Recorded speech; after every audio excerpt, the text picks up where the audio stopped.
Mr. McQuilkin, thank you so much for being on another episode of Power Athlete Radio. I am always stoked to see you as my co-host. Well, I'm always excited when we have a guest in-house. Isn't it usually a much more rich conversation? And intimate. Oh, like that flannel you're wearing. I know. This little guy? I wouldn't worry about this little guy. Looks great with the hair. Why don't you turn to the left a little bit so you can see that orange skull, which is that Power Athlete orange that we rock so much on our website?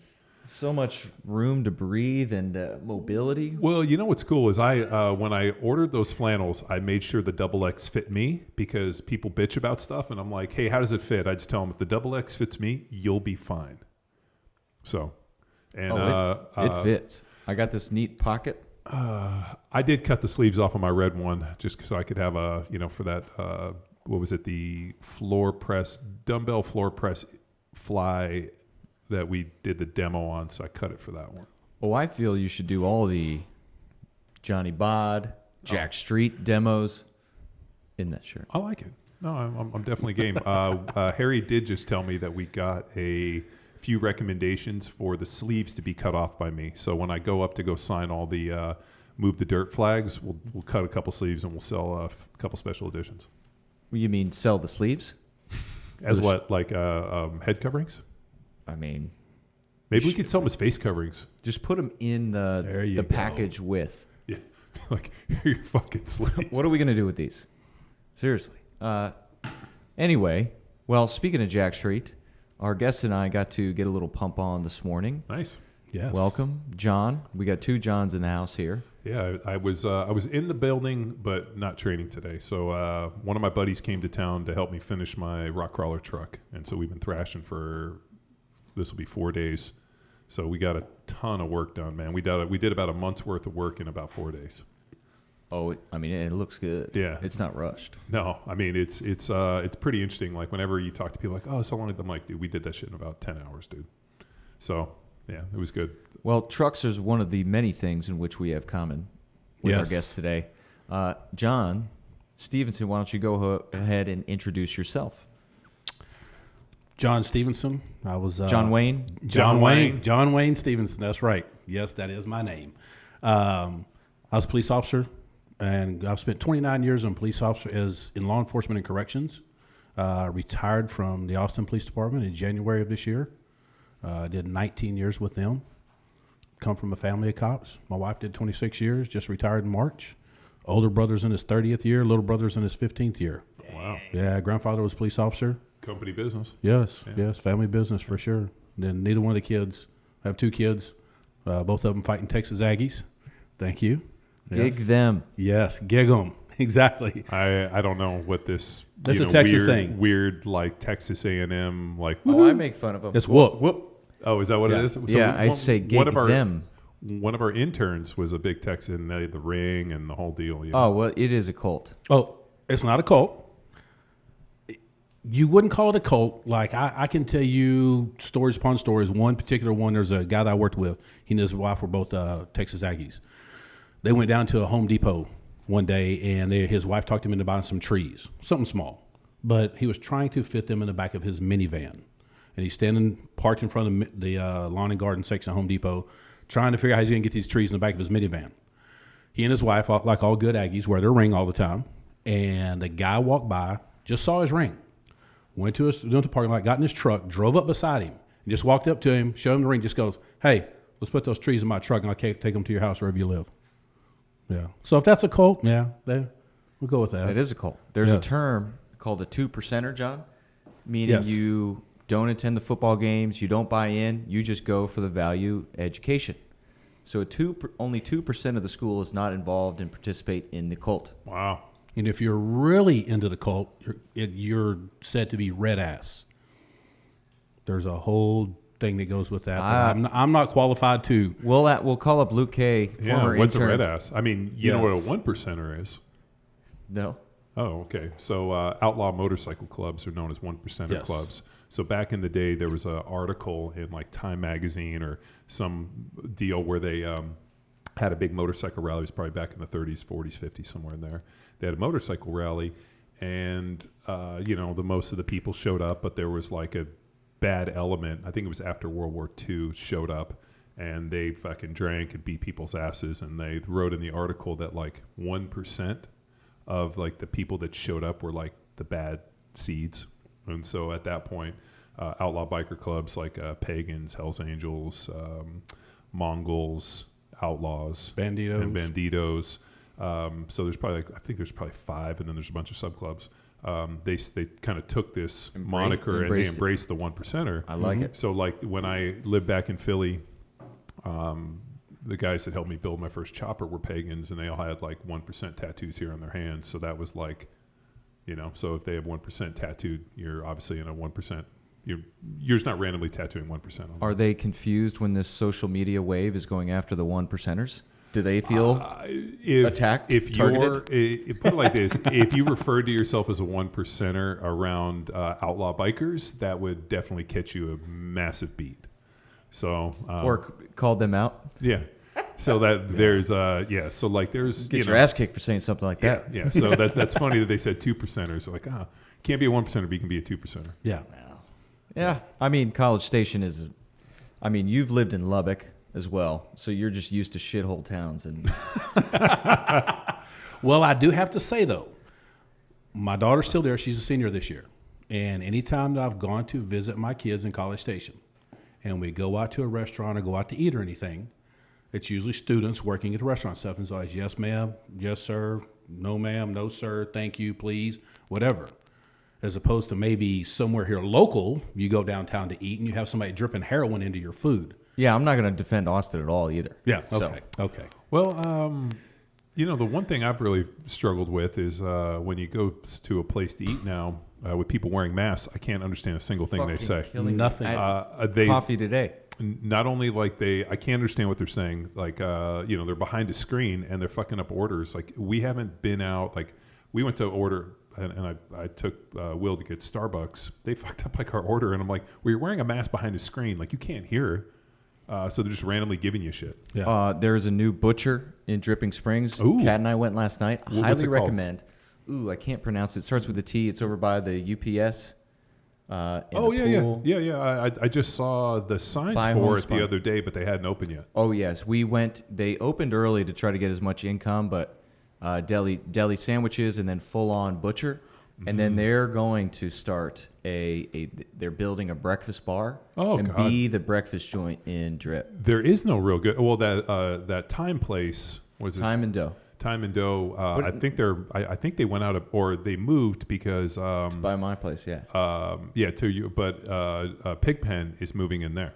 Mm-hmm. Yeah, I saw a little sign for Pigpen to look forward to. But while Will's in town, you should check that out. Okay. But we were talking about, I guess, communities and small towns, which is a great transition to community efforts and growing force, and how much Austin is changing in your experience, seeing that change in 29 years as an Austin police officer.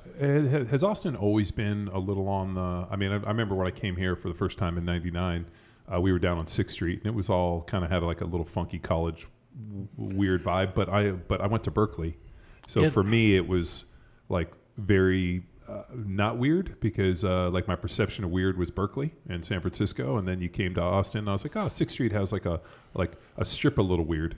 It's always said that little keep it weird thing is weird. For me, I worked in the state prison system first, came to work here, and went to work in the jail at Travis County, and Austin was such a chill place that there were 2 rival prison gangs, major prison gangs in the state of Texas, that in prison they would have probably dealt with each other. But they would like sit next to each other at tables and play cards and dominoes and stuff. And so like me coming from the state prison to the county jail, I like talk to those dudes. I'm like, hey, what's up, man? What y'all got going on? Something about to go down here? And they're like, nah, dude, Austin's just one of those places. If you just mind your own business instead of other people, we don't mess with each other. And so even like that, like even in the jail or whatever. So Austin was a really... What are the gangs? Were they like MS-13? Were they... Texas Syndicate and Mexican Mafia. Yeah, so Mexican Mafia. Yeah, I was going to say those are probably the 2 dominant. You still get like, what is it, like Nazi lowriders and all that kind of stuff out here? No, whenever I actually taught gang intelligence when I worked in corrections. And mostly Aryan Brotherhood of Texas were more the white supremacist type people here around in Texas. Yeah, in California, it's you get like MS-13, Nazi lowriders, and then like Black Guerrilla Family. Black Guerrilla Family was an old school deal that was in the Texas prisons, but whenever I worked there, I went to work in the Texas prison system in '92. Didn't really see a whole lot of them. It was more so the Bloods and Crips had come out by then. Yeah. And so everybody wanted to be a Blood or a Crip by then. Well, what's crazy is in California, all of a sudden the Bloods and the Crips, obviously mortal enemies, which is crazy because they're like streets apart. Like, hey, if you're rolling 60 over here on 61st, it's something else. But I think when they got to prison, obviously there was a conflict, but then it became a race thing where it's like, well, you're black, I'm black. These dudes are, Aryans, and so they kind of identify. And I think that there's some prison truces that make up on different rival gangs once they kind of get in there based on race. That's one thing I could say when people, the unit I actually worked at was up until about 94, it was the only male reception center for the entire state of Texas. I saw everybody from petty thieves to death row. Wow. And I used to, as you've already figured out, I love to talk. And like, hey, if I'm going to be locked up with these people, I might as well figure out what makes them tick. Mm-hmm. So I'll talk to them, talk to a lot of them. Heard a lot of them stories and what they were in there for, some pretty scary shit. But did you ever get into like the like whenever? I'm sure you did the same thing. But like you're hearing this fucked up, and it's like, what was the mechanism to get you here? Did you ever ask them hey, what was your childhood? Yeah. Oh yeah. Did you have two parents in the home? Like what? There was a lot of guys for some reason that were assigned to the prison that I worked at, for your trustees to get everything done or whatever. There was a lot of them in there for either killing their wife for cheating on them or killing the boyfriend of the wife. Really? Yes. I talked to a lot of those. Yeah. There's another guy that said he woke up. He said, boss, I don't know what happened. He said, he was from Houston. He said, I went to this party. We was all shooting heroin. And he said, I woke up and there were 7 people dead. And Jesus. They put me in prison. Well, I think for the most part, unless you've had some really, really traumatic shit happen early in life, if you're not under the influence of something, I think most people within 90% will make the better decision to not fucking axe murder people.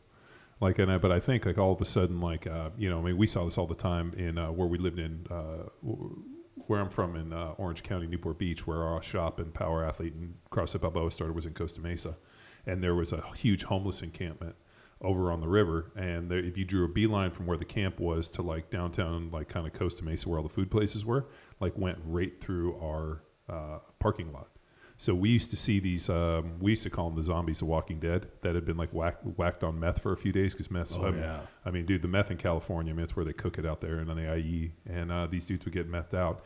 And you would just see them like zombies just walking, cars coming by, fucking into traffic. And I remember thinking, there's probably a lot of bad decisions that led up to this, but the state these people are in, probably anything fucking goes. Yeah, I would agree. There's, I don't know. I talked to some of the people about, like I say, they would tell me what they were in there for and things like that. One guy in particular, I remember, he said that he went home on Father's Day.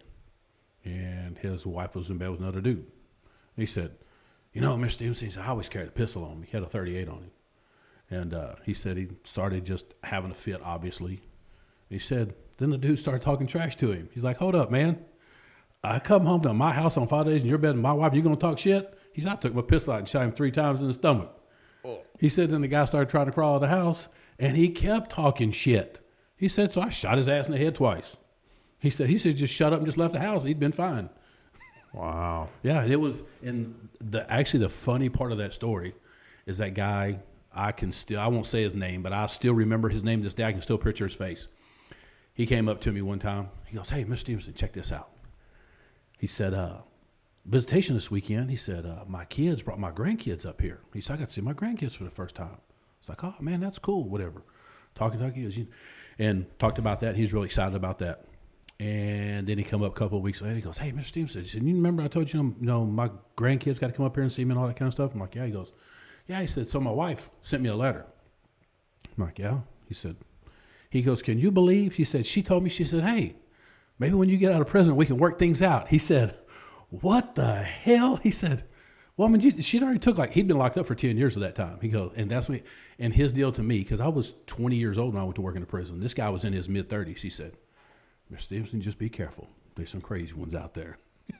Wow. Well, I mean, shit, he probably never get out. Yeah, he'll get out. Yeah. What do you get, like 25 to life? I don't know. I didn't. Yeah. I either didn't ask him or I don't remember. Yeah. Yeah. Wow. Damn. But one thing, going back to what we were first saying about the gang stuff, that all those guys would tell you that when they walked in the back door, they automatically categorized each other by race. Yeah. Automatically. First thing is you're categorized by race. Yeah. So, yeah, it was some wild stuff. It's a easy way to identify. Yeah. It's I mean, and what's crazy is we get into this, like once you get out in the normal world and people are like, stereotypes don't exist and I don't see, I'm like, shit, man, like that's all they see in prison. See, stereotypes don't exist. This is funny because haven't you heard that? Like stereotypes, color doesn't matter in this. And Yeah. I'm like, well, obviously that happens. If you go look in the prison system, it does. Well, I've had the name Big Country for 25 years. No, Yeah. I don't believe And that. they hadn't even seen that Super Duty on 37s that I drive either. Yeah, I got that name good 25 years ago, and it was given to me by the inmates, the convicts in the jail. Yeah, so I was categorized, stereotyped, whatever you want to call it, right off the bat, which was fine. It was actually kind of funny. Before I left the jail and went to work at the police department, well, the name followed me to the police department because there was 3 or 4 guys in my police academy that came from the sheriff's department as well.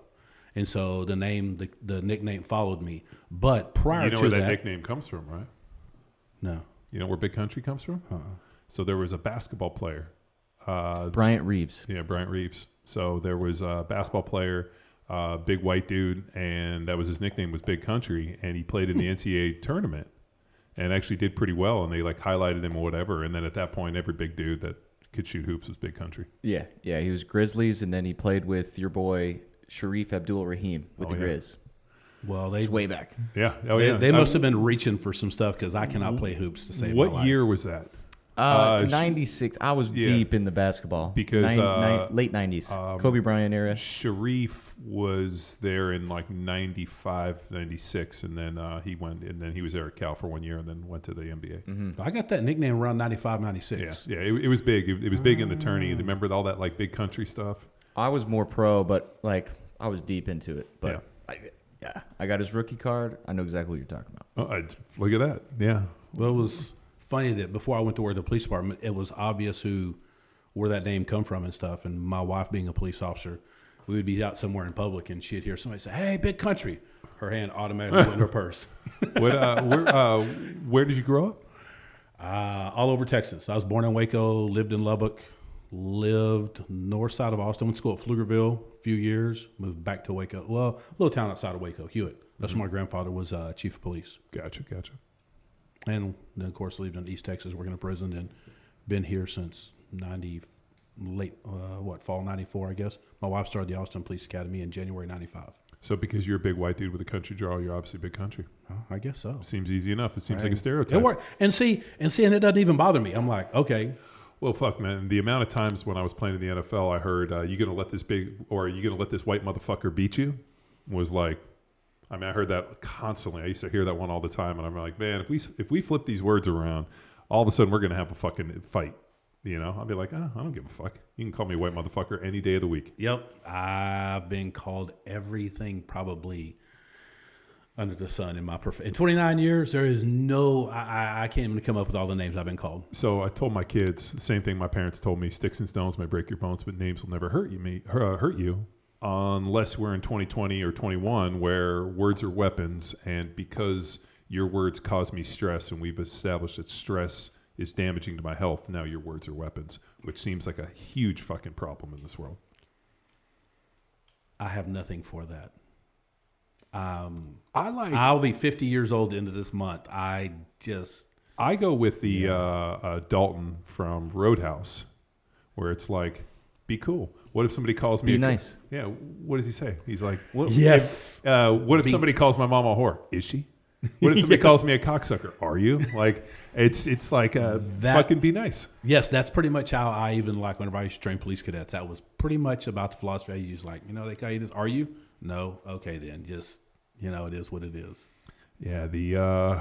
Well, on that note, especially in the athletic side, I listened to an interview with Charles Barkley, and this stuck out. In one of his rookie years, he had an opportunity to play 76ers, so the end of Dr. J's career, and he would take stuff personally that was written about him in the press. So they travel around, play all the games, he's living his life, but would still rookie, so he's reading what people are saying about him, and then he gets pissed off, and Dr. J's simple was, is it true? And then he'd be like, no. So his perception became his reality until he realized, I understand who I am as a person, a player, and then anything that was written negative about him that wasn't true. And now we see it. I like him as an announcer, follow him because he's honest towards these guys. And he is, people pull his quotes and clips, but he's just being honest about their performance, how they act as a teammate, and he's just calling it out like he sees it because that was his benefit as a professional. So I've probably told the story on the podcast, but when I was playing for the Eagles, Charles still had a house up on the main line, and we used to see him out. And then we ended up hooking up with him, and we would go out with him, and we'd meet him at some spots. And actually had the opportunity to meet him out in Vegas, which was a blast. We roll in, and his wingman was Mr. Belding, who was Saved by the Bell. Really? Yeah, Mr. Belding, the principal. He and Charles Barkley, that was his wingman. That's the greatest party I've ever show heard.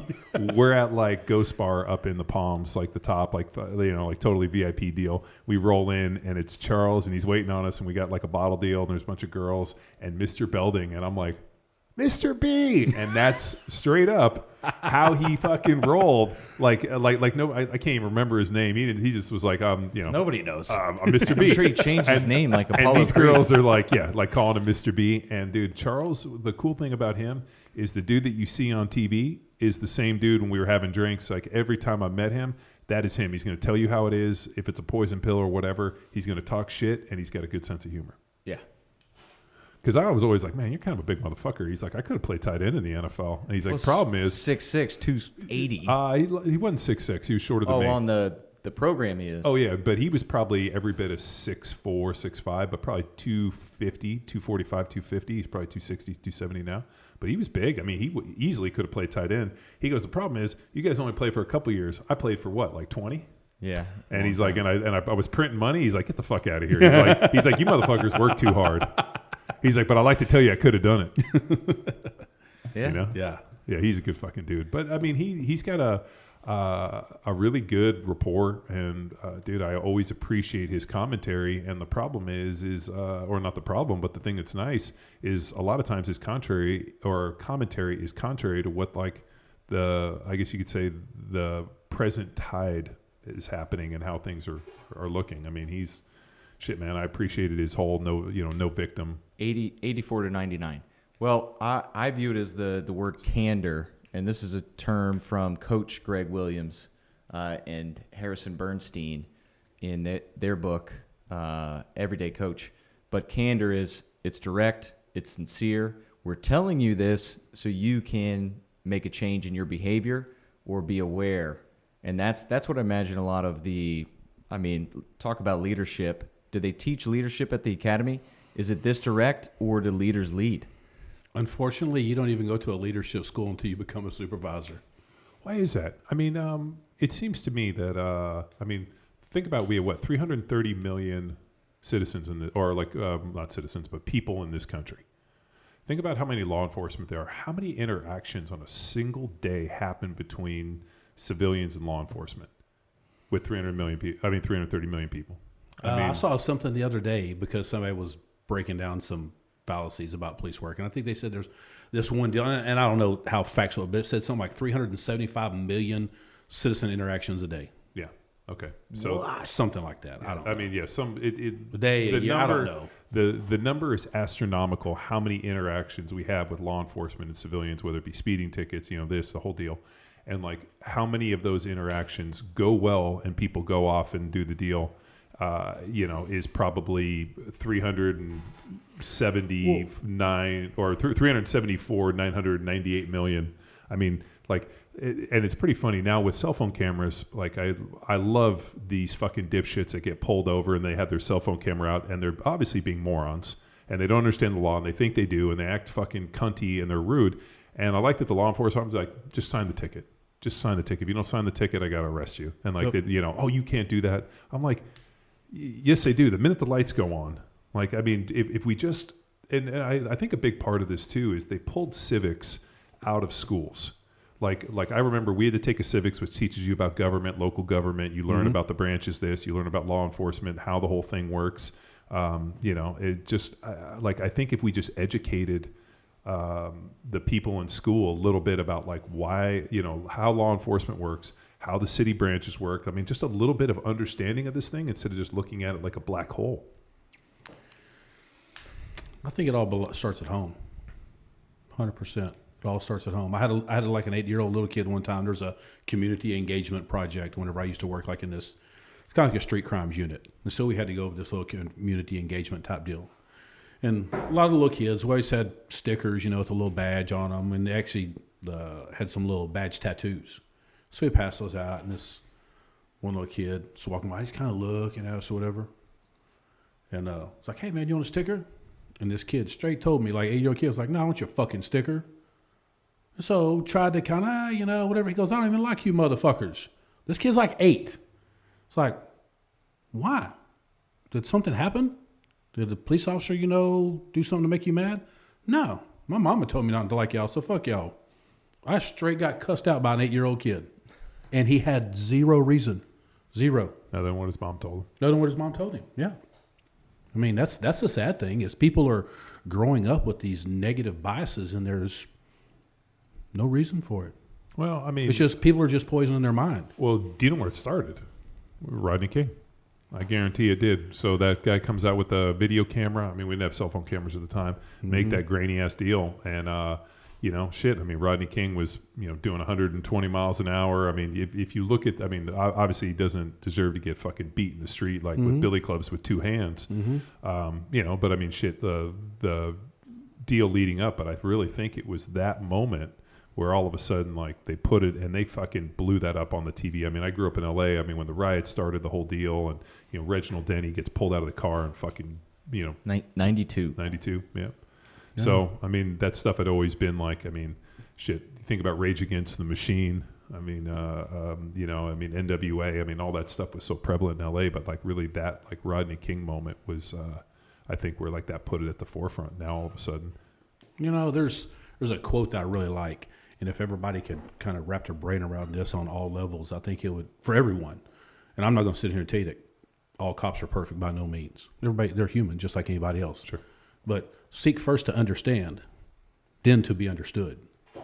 So if people would take the time to learn, because, police are the big topic for the last year, learn what we do, why we do it, how we do it, then you'd probably have a little understanding. Just go do a ride-out. Anybody can go do a ride-out with a cop. Go do a ride-out. I've done it.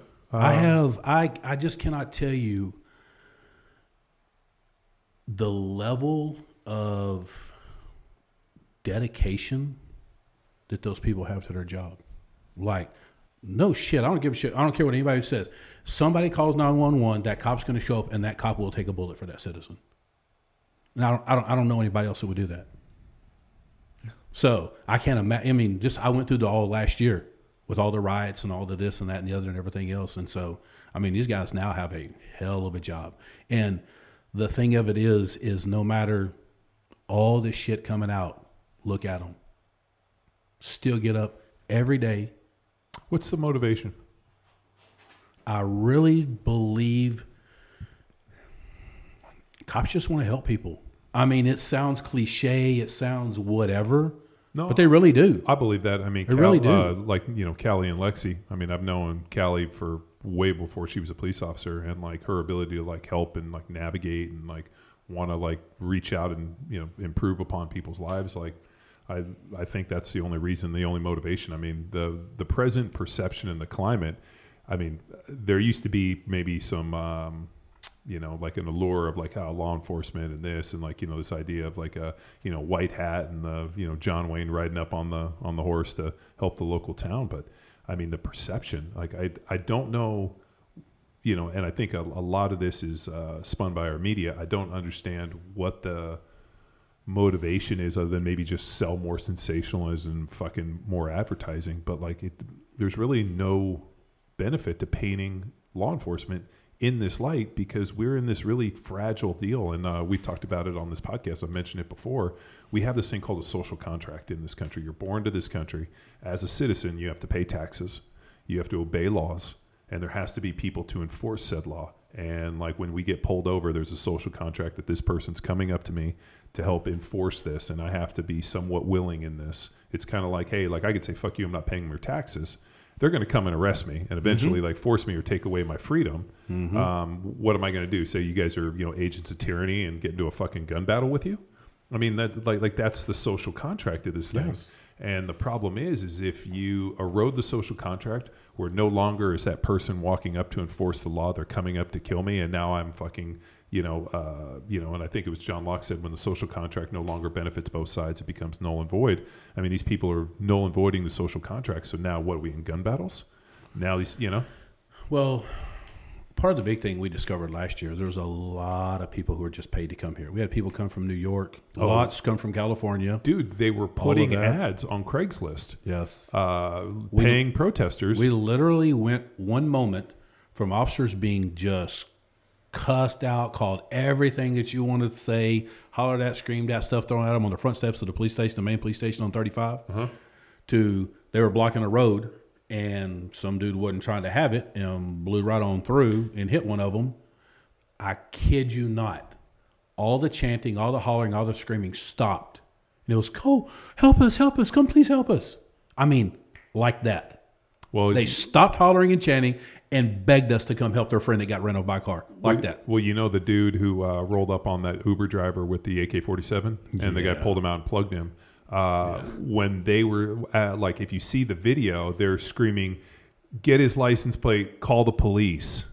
And I'm like, wait a minute, like you're out here protesting and doing this whole deal, but then something bad happens and now you want the police to. Something else that didn't really come to light either from that, and I don't want to beat this subject to the ground, but just because I had somebody bring it up to me, there was a caravan of officers, a van full of officers following that march for their protection. They did all that. That guy got shot. Those officers ran up there and tried to save his life. Tried to save the life of the people who said, "You're a whatever, just pick something and say it." Ran up there to save his life. Those protesters turned their cameras away from that person and was just like pointed toward the trees and stuff, like, "Oh, why are you officers laughing at him? Why are you doing that? Save his life. Why are you laughing at him? Why? What's so funny? Blah, blah, blah, blah." And those officers were literally over there giving first aid treatment to this guy trying to save his life, but they turned their phones away to a different direction, start hollering that stuff. That stuff got all the way to California via Facebook, because I had a family member living in California whose husband was in the Marine Corps, and she brought it up. Wow. So when all that stuff was going down in Austin, my birthday is March 30th. The day before my birthday, I drove down. I called Salt and Thyme, which is a pretty damn good butcher shop, and I called them and I was like, "Hey, and everything was just like lockdown started, but they were, kind of a weird deal." So I call them and jump in my truck, speed down there, and that's off of 5th. And all of a sudden, I go in there, I get my steaks, I come out, and all of a sudden, I'm like stopped at the light where right at like the 35 kind of frontage road and that underpass. And all of a sudden, I see all the protesters and all this shit going on, and I was like, "Oh shit!" Like I had completely, we live out here in West Austin, like this, it's not really a big deal, right? All of a sudden, I'm in the belly of the beast. But I grew up in LA. It's not a big deal for me. I just roll my windows down and put a gun on the dash, and everybody's cool. And all of a sudden, I kind of go back and I see all the police in front of the police station. I go up and I come up on one of the back streets to try to get back on this side of town. And all of a sudden, I'm at the stoplight, and this crew cab, half-ton Ford beat to shit black truck pulls up, and it's literally right next to me. I look over, and there's 6 dudes sitting, 3 in the front, 3 in the back, all dressed in black, hoods up, face masks and sunglasses on, and pallets of bricks in the trunk, in the bed. And I look over at them and they look at me, and I was like, "Oh fuck, what the hell?" And they make a quick left. They stopped and they all jumped out, and then another people came and they started unloading all those bricks. And I'm like, fuck, man, if this isn't strategically planned. Oh, all of it was 100%. 100%. And one thing I guess it does give me a little piece is I still talk to a lot of cops and a lot of people on social media and stuff. And I talked to 2 cops in 2 different cities in Texas recently. And they were both like, dude, everything's cool. We're at, like, city loves us, this, that, and the other. The city, the city government's behind us. The citizens are behind us, all that. So we kind of got a little shit show going here in Austin. Yeah. It's, I don't say, and I tell people that I truly try to see the positive in everything that I can, because I used to be stupidly, just crazy negative. And so trying to see the positive in it, and just like, well, it gives me a little piece that it's like, hey, this isn't everywhere. Yeah. You see it here, like say, and I live north of here. And what did McConaughey say about Austin? It's the marshmallow in a bowl of chili. No, the blueberry. Yeah, the blueberry in the bowl of chili. That's right. Yeah, I always thought like that. He's probably gonna be our governor, which I think is fucking cool. Well, I disagree. I need him to continue to make movies and media and stuff for me to consume. Yeah. Don't be my governor, because then you don't have time to make Hollywood stuff. Okay. Yeah. All right. I like it. That's my stance. So you made a good point. You said that you were extremely negative. Yes. So, this is the interesting thing, and I think about this in law enforcement. Like, you're around so much darkness. Like, there's so much negativity and fucking sorrow. I mean, you're in the prison and everybody's there. I mean, you're talking about, dudes executing their wife and this. I mean, like, nobody's there for happy reasons. And like over time, like, that negativity and that black and that fucking darkness just has to seep into you. And it probably makes a lot of people really fucking negative. So what was the transition to take you from negative to positive? I went through a lot of shit. I had a coworker commit suicide. I was the first one on the scene of a collision where another one of my coworkers had a fatality collision and killed somebody. And the body was laying. I didn't expect to see the body. I was seeing it laying there. A lot of other stuff at work, a lot of trauma. What made me see the light? Honestly, my wife was tired of my shit. Straight up. I was ridiculously negative. I would say people that are addicted to negativity, like she'd tell me, like, hey, you need to go talk to somebody. Like, I went through some serious shit. But she'd tell me, like, hey, you need to go talk to somebody. And I'm angry person, just like an alcoholic. Fuck you, I don't have a problem. And, leave. What, I'm not going to talk to some hippie head shrinker. It's 100%. Some bullshit. Yeah, because like as a cop, like, your job is to fix everybody else's problems. Like, you can fix somebody's problem like that. But we're the worst at fixing our own. Yeah. Because I don't want to call it I don't know a good term for it. It's not a hero complex, but you're so used to dun dun dun. Yeah, seeing somebody's having the worst day of their life, and you go fix it and you make it better. But you don't know how to fix your own shit. So really, and like I say, that's part of my deal, and that's even on my website that's coming out. She got tired of my shit, and I'm a big believer in, now you can call it whatever you want to call it, law of attraction. You find in life what you look for. Man, good attracts good, bad attracts bad. And I had a really good friend of mine who was going through all this shit with me. I'd been in the job like at 23 years at that point. He was only like at 10. So he's having some anger issues too. Not anger, short temper or whatever. And so we're like, hey, something's fucked up here. Something's wrong. How are we going to fix this? Random ass. He was having breakfast at Kirby Lane Cafe up north. He was in uniform. He's working off-duty job. This other dude sitting over there, just mind his own business, clean cut guy, whatever. He looks over at my buddy. He's like, "Hey man, you eating lunch by yourself? You eating by yourself?" He goes, "Yeah." He goes, "Come on and join me." I'm sensing both of us eating by ourselves. Long story short, guy's kind of a life coach. He's on social media and stuff, and his name's Brian. But Brian, he ended up talking to him, and Brian's like, "Hey dude, here, read this book. I think this will help y'all out." And it was Breaking the Habit of Being Yourself by Dr. Joe Dispenza. It's all about neuroscience. And it's cool. I used to teach firearms, and I worked undercover and this and that and the other. And all of a sudden, I'm reading books about neuroscience and stuff. And like my family said, they could see the change in me as I was reading that book.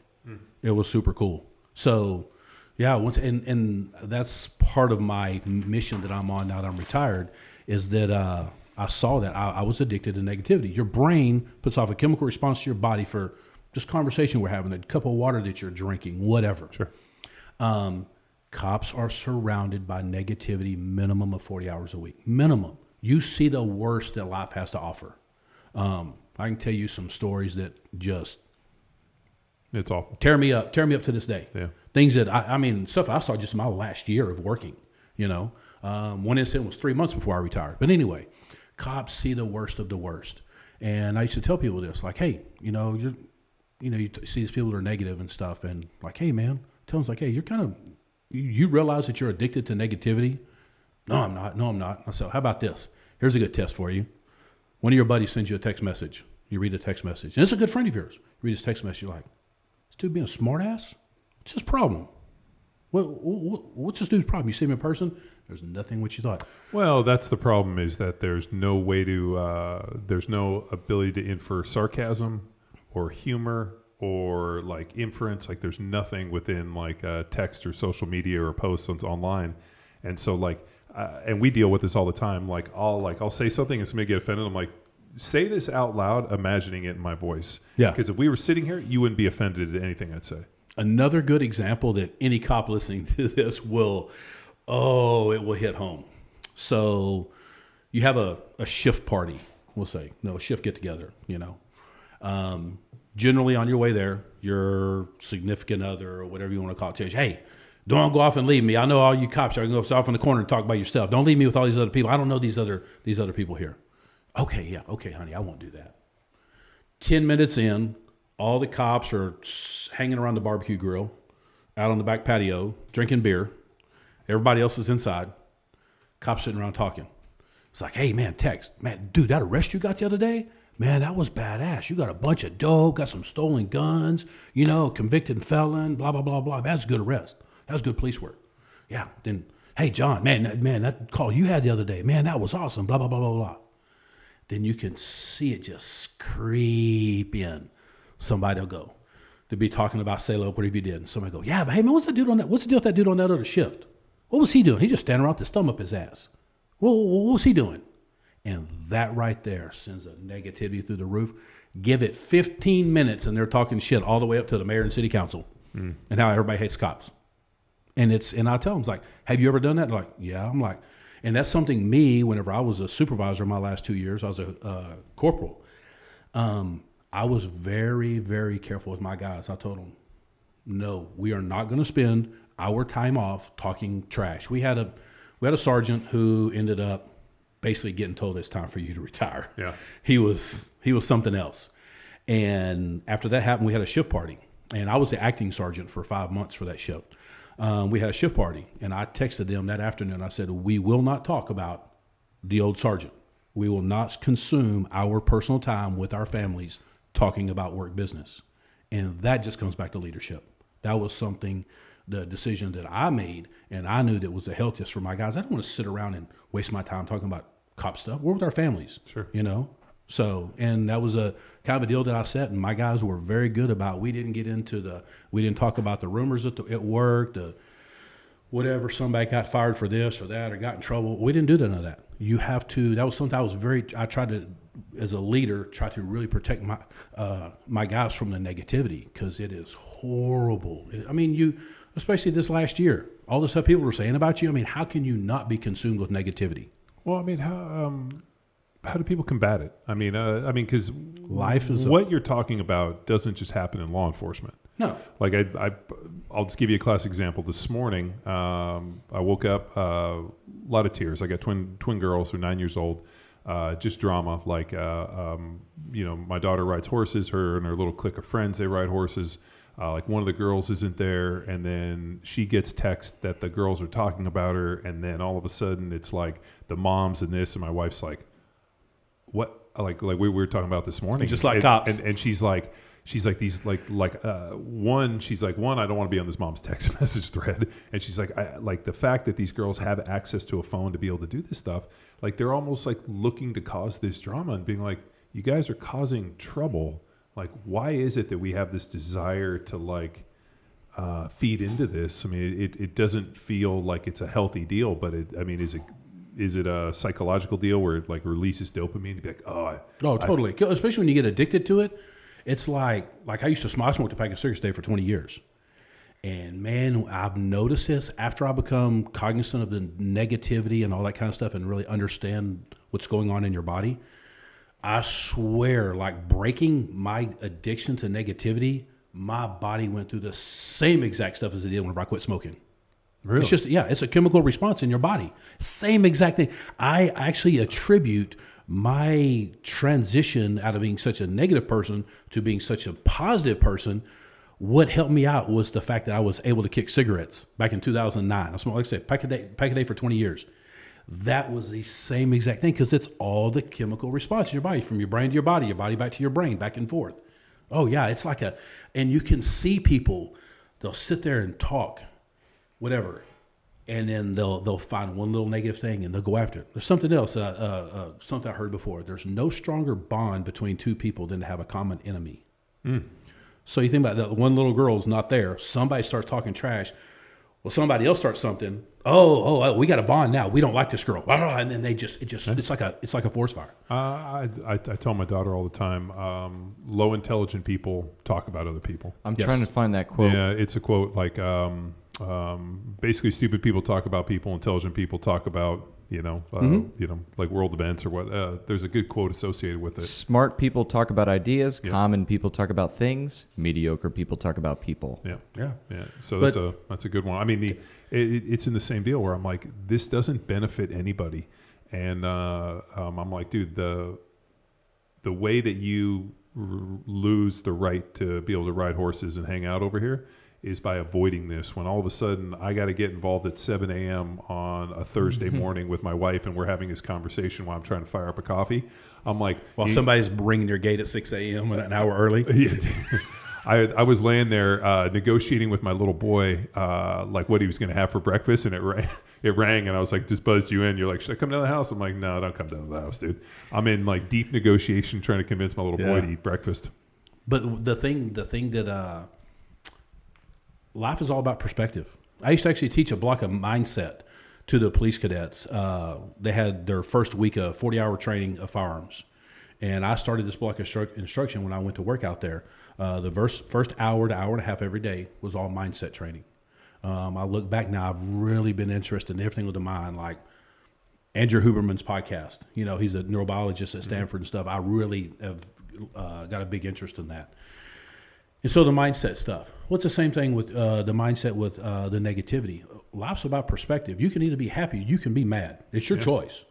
And one of the things that I started, and I learned this from picked up some stuff from people on social media, was my morning routine. Get up in the morning. I would check my phone just because I have a wife, 2 kids, and I had 7 guys that work for me. Yeah. No missed calls, no text messages. We're good. Set my phone on the kitchen island. Get up, go in there, fix my breakfast. I do the same thing, man. I wake up, I check my phone, looking for 4-alarm fires. Yeah. Like if there's a text or whatever, and I kind of just scan my emails real quick and make sure that like nothing's on fire. And at that point, I just like, okay, good. Now I got to go to the gym. Then I'll sit down while I'm eating my breakfast. My brain's going. Get done. I have a journal that I keep right beside near the breakfast table. Pick it up, and I write at least 5 things I'm grateful for. Oh yeah, every day. What is that? Gratification or appreciation? Yeah. I am grateful for, and I'll do at least 5 things, and it's crazy. It just starts my day on a whole nother level.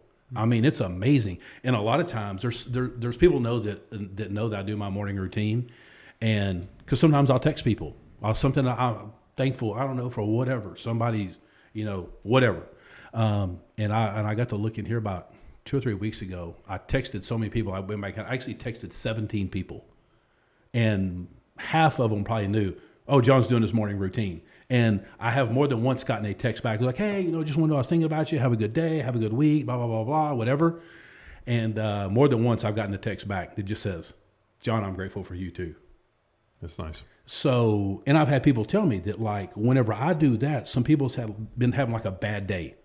And I text them that and they're like, wow, you changed my day. Like, you just made it better. So not only am I making my day better, I have an opportunity to make somebody else's day better. So that's been huge for me. I mean, I get up every day.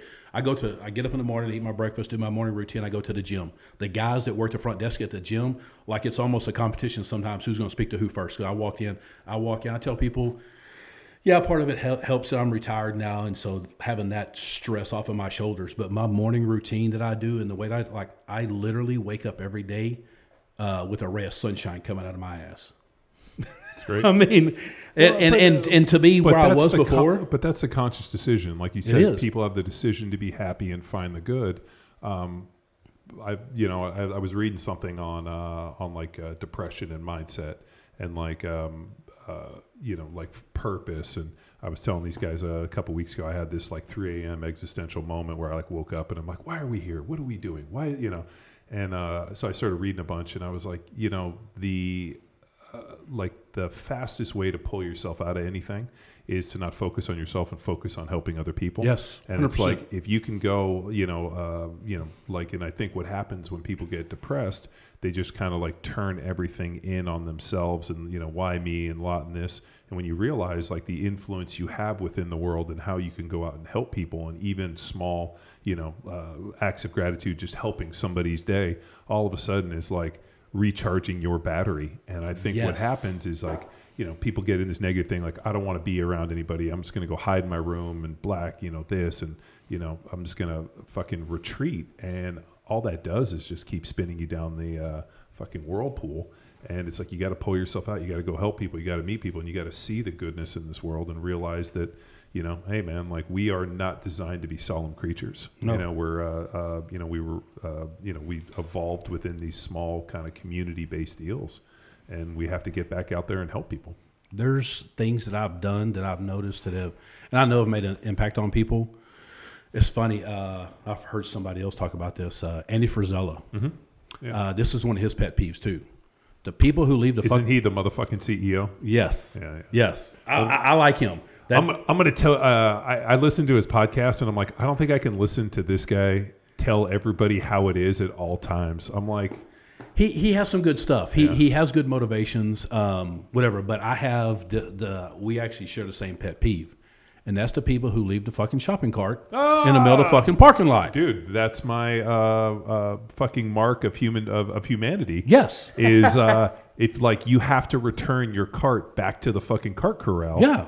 And what I do is I play cart bowling, where I stand back as far as I can. I throw it as hard as I can. I try to blow up all the carts. And that's like my favorite. Like we go to Costco. Mm-hmm. I like get the kids, and I'm like, okay, set it up. And we set it up. We shoot them. And no, we return carts because that's the mark of humanity. Like that's the fucking lowest level life form of the people that just leave the cart by the side of the car. And there's a lot in Austin. And I like how Andy says too. Says probably the same people that sit on their fucking cooler in front of their house in their driveway drinking a fucking Coors Light, talking about how the world sucks and everybody hates them. It's like, yeah, probably because you suck because you left your shopping cart out in the middle. He said it's just kind of a group of people. Yeah. And so I will literally, not always, but sometimes, if I have been, my wife and I were out not too long ago, and I stopped in the parking lot, and I parked far out. It's like, what are you doing? There's a shopping cart right over there in the middle of the parking lot. Always pulling back. I stopped. And we parked right there, and I walked that shopping cart all the way back to the store.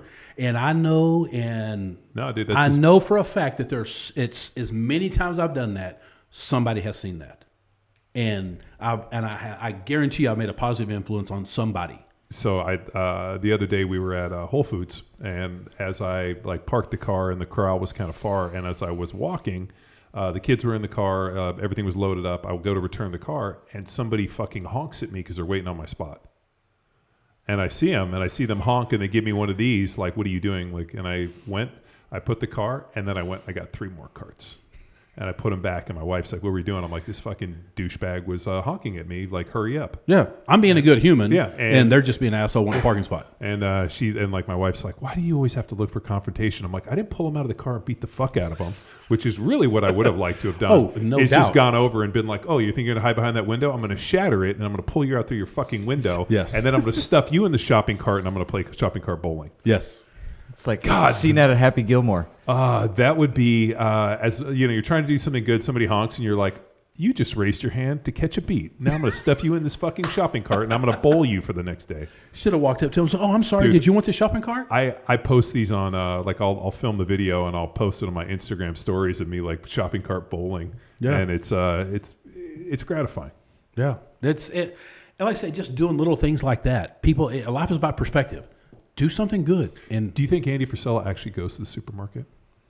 I bet you he's the type of guy that has all of his stuff delivered. He probably does, because I saw him post a picture. He's in New York City. He probably heard that and he adopted it, but he seems like the type. I think he lives in Utah or something. No, he's in St. Louis. He's in St. Louis. Yeah. He probably gets all of his. He seems like the type of guy who's too busy to go to the market, so he's got to get everything delivered. I don't know. I know he's talked several times about, because he's a big car guy. He's got 37 cars or something. He had a Blazer built. His wife drives it, if I'm not mistaken. Dude, it's linked front and rear. Dude, I watched the build. I'm trying to think of the guy that built it. It's like starts with a C. Yeah. He's up there in St. Louis also. Something Performance. Dude, he built. I followed it on Instagram. I didn't know it was for Andy Frisella, but I followed the build because I follow hashtags for like K5 and Blazer and all that. 'Cause I got a 69 Blazer, and dude, the fab work was impeccable. I think they ran like a Craven Performance. Yeah, Craven Performance. So I think they ran. I know it's got an LS3. I don't think it's an LSA or a supercharger or a roots below or anything. But I mean, the links, the way they brought the coilovers through. I mean, the fucking work was impeccable. His 700 horsepower Chevelle too. Yeah, he's got some nice cars. He does. But I mean, I hear him talk about how he'll see people with like kids or whatever. Like he'll stop and get gas or he'll say, and he'll let them go over and sit in his car and look at it and stuff like that. He I don't know. The dude probably drops as many F-bombs as I do. And I think at the end of the day that he really wants to help. He'll already say one time it would be his dream to make every one of his employees a millionaire. What's that? Is that a McLaren? Yeah, he's got some badass cars. I don't think he has that 6-wheel dually anymore. So my buddy, who's Joel from Overkill Racing, who's he's the guy who was the fabricator that did all the dope Diesel Brothers stuff, and he's like world-class welder, world-class fabricator. He just built a 6x6 out of a Ford F450. Nice. And I was up there over a year ago. It was well over a year ago when they were working on it. And like he built the entire truck out of SolidWorks, which is like on a computer, like this whole SolidWorks deal. Had it all articulated, and then basically sends it out. The whole thing comes back laser cut in like huge crates. And then they just basically assemble it like a Rector set. Like there's like he didn't have a bandsaw, didn't have a grinder, like doesn't have like it's straight up just like assembling the most insane shit on frame tables. And I went up there and like I went welded with him for a couple days and just to try to get some pointers and improve my stuff and see how he did it. And like when I went in, I was like, man, you don't have a grinder or a bandsaw and all that? He's like, I don't cut anything, dude. He's like, I designed this. It gets laser cut and shows up. And then we just have the best welders. And like, I'm not kidding you. Like I like looked at this dude's welds and I was like, stacking dimes, dude. And I'm a passable, decent welder. And like I was like, holy shit, man, I got to up my game. So it's been I mean I've met, like if I was gonna have anybody build me something, it would probably be that dude. I mean it's unreal. Yeah, some nice stuff. Oh yeah, no, and Andy's like that it's kind of a charcoal gray, I think. Yeah, beautiful. So it's either that or he has a 67 to 72 pickup. I can't remember. His wife drives one of those. Yeah, I think she might drive the truck. Yeah, he's got some awesome cars. Let's go back to leadership. And the culture of leadership. You had the opportunity in your position to change and determine how these guys are thinking. What is the culture outside of that? I'm sure you had leaders in your career that were not taking into consideration the human side of things. Is this so effed up that it can't be changed? Well, you made a good point where you said that you didn't even get any leadership training until you were a sergeant. Corporal. Or a corporal. Yeah. It becomes mandatory. Once you become a supervisor, then they say then it's mandatory all of a sudden. But you just have to go like, so, I don't know. It's but isn't the goal to have everybody be a leader? That would be my goal. Okay. Because as a police officer, you're out leading groups of people sometime, and just I have a philosophy about leadership. I don't think that you can. There's just somebody can't read a book and be a leader, because I think the number one thing to be a leader, you got to care about people. I heard that you could read a book on how to be an alpha, Shit. Was that from Frisella? No, don't you remember that there was, who was the dude that wrote that book with Schwarzenegger? I met the dude. He was a writer, and he wrote a book about how to be an alpha. And I always thought it was hilarious when I met the guy. I'm like, if you got to write a book about how to fucking be an alpha, you're not an alpha. Yeah, you're not. If There's a lot. Oh, yeah, dude. I mean, shit, Mike Rashid, alpha as fuck. I mean, like, it's just become this interesting branding of like alpha, betas. I mean, which is even better because from Revenge of the Nerds, remember the alpha betas? Like, that's hilarious. And the omegas. Yeah. And personally, I don't buy into any of that fucking shit, but I do like Revenge of the Nerds. But the leadership stuff, yeah, you didn't go to a school until you promoted. Even still, I mean, there are people who have technically failed leadership school, but is that because they're just dickheads? Yeah. Well, I mean, that's really the only way you fail leadership school if you're a dickhead. No, there are a lot of people. Somebody and I was having a conversation about this recently. The people that, not always, but a lot of people who move up fast in their career and get to the higher positions, it's because they're a narcissist. And do you think a narcissist makes a good leader? Hell no, they don't. Yeah. Because they have to have that satisfaction about, I got to be better. I got to take this next test. I got to take this next test. Because that's the only place they get satisfaction in their life is by their position. They don't get satisfaction in their life like, I don't remember if I posted on my Instagram. It's on my website. One of my guys posted a deal about me on Facebook the day after I retired. Yeah, it was freaking awesome. It was awesome. And it was. So he didn't rat fuck you? No, he did me really good. Matter of fact, I wrote a blog post about it because it reminded me a lot about an article that was written about my grandfather right after he passed away. Oh, that's great. So yeah, it was super awesome. But I can't remember what else she was talking about. No, he was talking about leadership. And, it's you have to care about people. You have to put your people first. All my guys that work for me knew that they were the number one priority. I didn't care if I had to come in early, if I had to stay late with them, whatever. It wasn't about me. It was about them. I was not there for them. They were not there to help make my job better. I was there to make their job better. They were the ones out there doing all the work. And so, I mean, it worked out really. I had 5 super awesome dudes. Pruitt, Coliani, Milder, Wilkes, and AJ. Holy cow, those dudes, they killed it. I mean, they were just, they were freaking awesome police officers, and they were just like little sponges. It was I think many times they made me look a lot better than what I was, but I gave them a lot.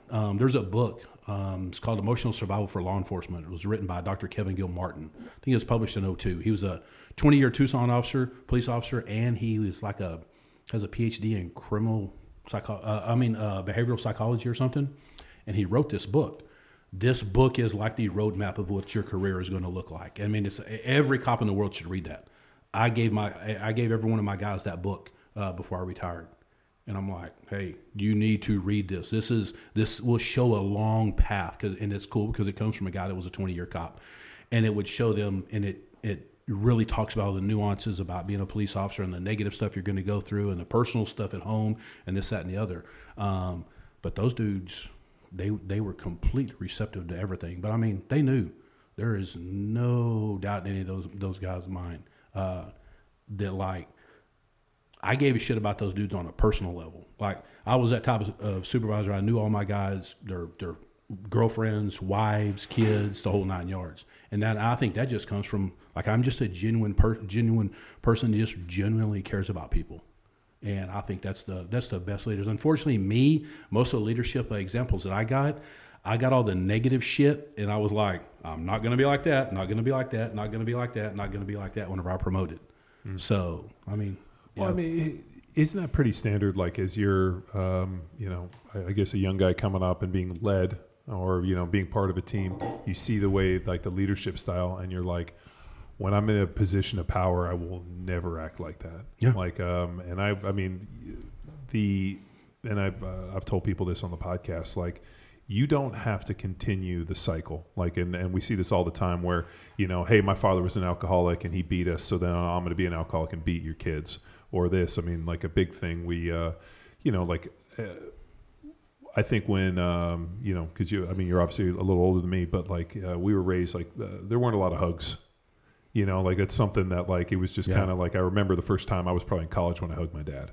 Like, and I remember he went to give me a handshake, and I came and gave him a hug, and he was like all awkward because it was like as a little kid you were still shaking your dad's hand.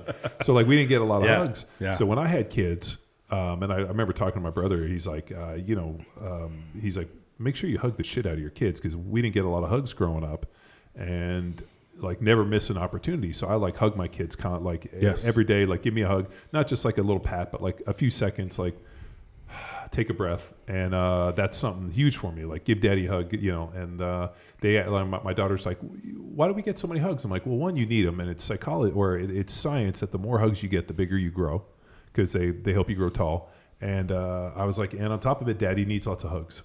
Yes. And they were like, oh, so then it shifted them. Now they're helping to give hugs. Oh, yeah. And I was like, because I didn't get a lot of hugs. I'm trying to make up for these hugs.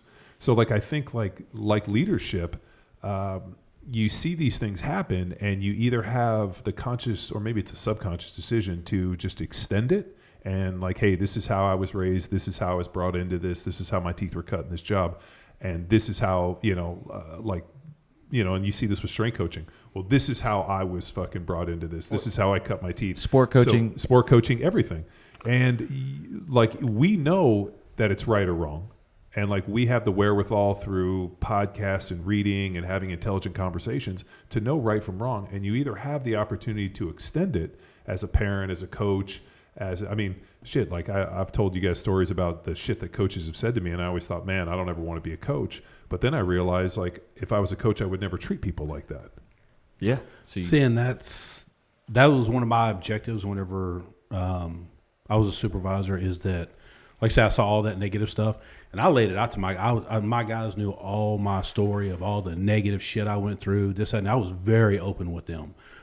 They knew family was first and foremost. I mean, I don't care what. I had one of my guys call me when I was, hey, my wife's not feeling too good. We're like, well, what are you doing here? Go home. He goes, well, we're shorthanded. I'm like, too shorthanded for you to go home check on your wife and kids? No, we're not. Go turn your police card and get your ass at home. And what a lot of people don't realize is that by me doing that stuff for my guys would have come to work on their deathbed for me, but you have too many stories. Well, my boss says we're supposed to have so many officers here tonight and this and that. What? No, there is nothing in this entire world more important than your family. And I that's what I taught those guys. I showed that. That's what the police work. It's to quote somebody else, it's a career, not a crusade. Yeah. And a lot of people put all their eggs in the basket. And I was very open with my guys. I was trained in this job, like talking about old school. If you went to a call and saw some really messed up shit, which you do, whenever I was young in this profession, people were like, hey, if you showed any emotion, hey, what's the matter with you? Too big of a fucking pussy to do this job? Go to fucking Walmart. We don't need you around here. And then so what happened? We had officers go home drinking freaking cases of beer, bottles of liquor, and starting their pistols. Yeah. Trying to brush your teeth with a 45. Yeah. And so that's how I changed the angle. Like I told my guys, we had at my retirement party, I told them, I said, if nothing else, I hope that I set example for y'all how to treat people. So it was good. It was probably the most, being a supervisor, being a leader was one of the most rewarding jobs in my entire career. My last 2 years was awesome. I guess because, hey, you get to sell somebody else your own program, mm-hmm. And it worked out very, very well. So when you sell your own program, it turns out to be a success, and it's really good. Yeah. Is there a way to? I kind of, as we've been talking about this, and I've been kind of meditating on this in anticipation for this podcast, I keep thinking, like, is there a way to flip the script and to have the pendulum swing back to where law enforcement is viewed as not, jackboot thugs that are out there. If they pull you over, they're going to shoot you in the face. Like, I wondered, like, how do we change the perception back to, like, the 1950s with, like the black and white where the officer pulls up and is like, "Great to see you, Billy. How are you? Everything going good, George?" And they drive away. Like I keep thinking, like, what's the catalyst? Because here's the deal. Like, I am not a fan of defunding the police. I mean, and we talked about this off of the podcast.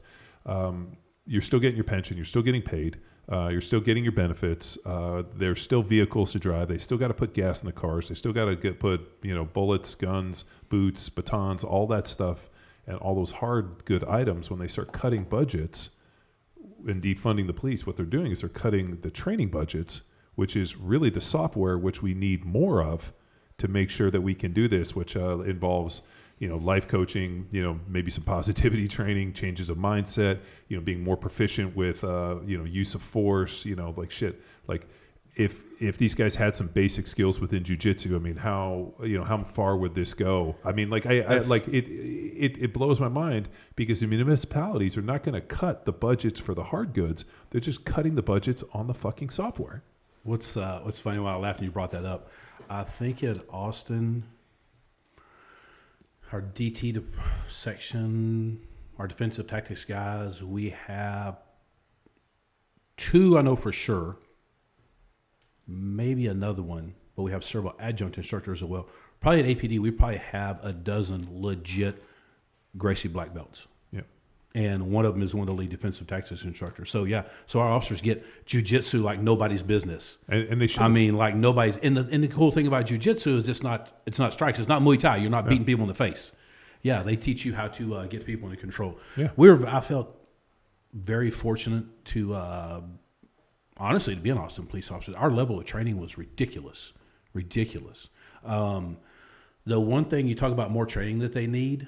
Like we had great firearms training. We had great defensive tactics training. I've shot with cops. Huh? I've shot with cops. I feel like I'm only going to get shot if I zigzag. He's biased. He's the instructor. Dude, I'm shot with cops. I'm not gonna put. I will say that when somebody tells me, "Oh yeah, I got this buddy of mine's a cop, who's going to teach me how to shoot," and I'm like, dude, I always say, hey, if you don't want to get shot by a cop, run straight. We did for a few years have a program where 50 rounds a month, mandatory, everybody come out and did training. 50 rounds a month. And whole 50 rounds? Well, that was mandatory. You'd be surprised. Most police departments, officers have to buy their own ammo. Well, they shoot 50 rounds a year just for their qual. Well, see, in Austin, if you come to the range every single day, you will get a minimum of 50 rounds. And I will tell you this, after I'm retired, so whatever, I guess. There were people who come to the range regularly and trained, and they would get probably 200 rounds. Because, like, if you come out there and you're, like, legitimately trying to train and stuff, we made it worth your while to drive way out there to the middle of nowhere to our academy. Mm-hmm. But like I said, we did a mandatory training for the entire department. We had all kinds of schools. Like, I was a rifle instructor the whole time I was out there. We had got a buddy of mine, the one who kind of went through my shit show with me. That dude, he's on SWAT now. He's like 6 foot 175. He was probably about 6 foot 160 then. That dude I have seen him run a pump shotgun faster than somebody ran a Benelli. Yeah. That dude is, oh my, he brings sexy back with a shotgun. That dude, I sit there and watched him one day, shot like 300 rounds. And because there's a push-pull technique you can use. A shotgun? Yes. Oh my God. And a 12 gauge? Yes. Oh my God. Well, if you do it right, there's a push-pull technique. Yeah. And this dude, like I say, he was not a big guy at all.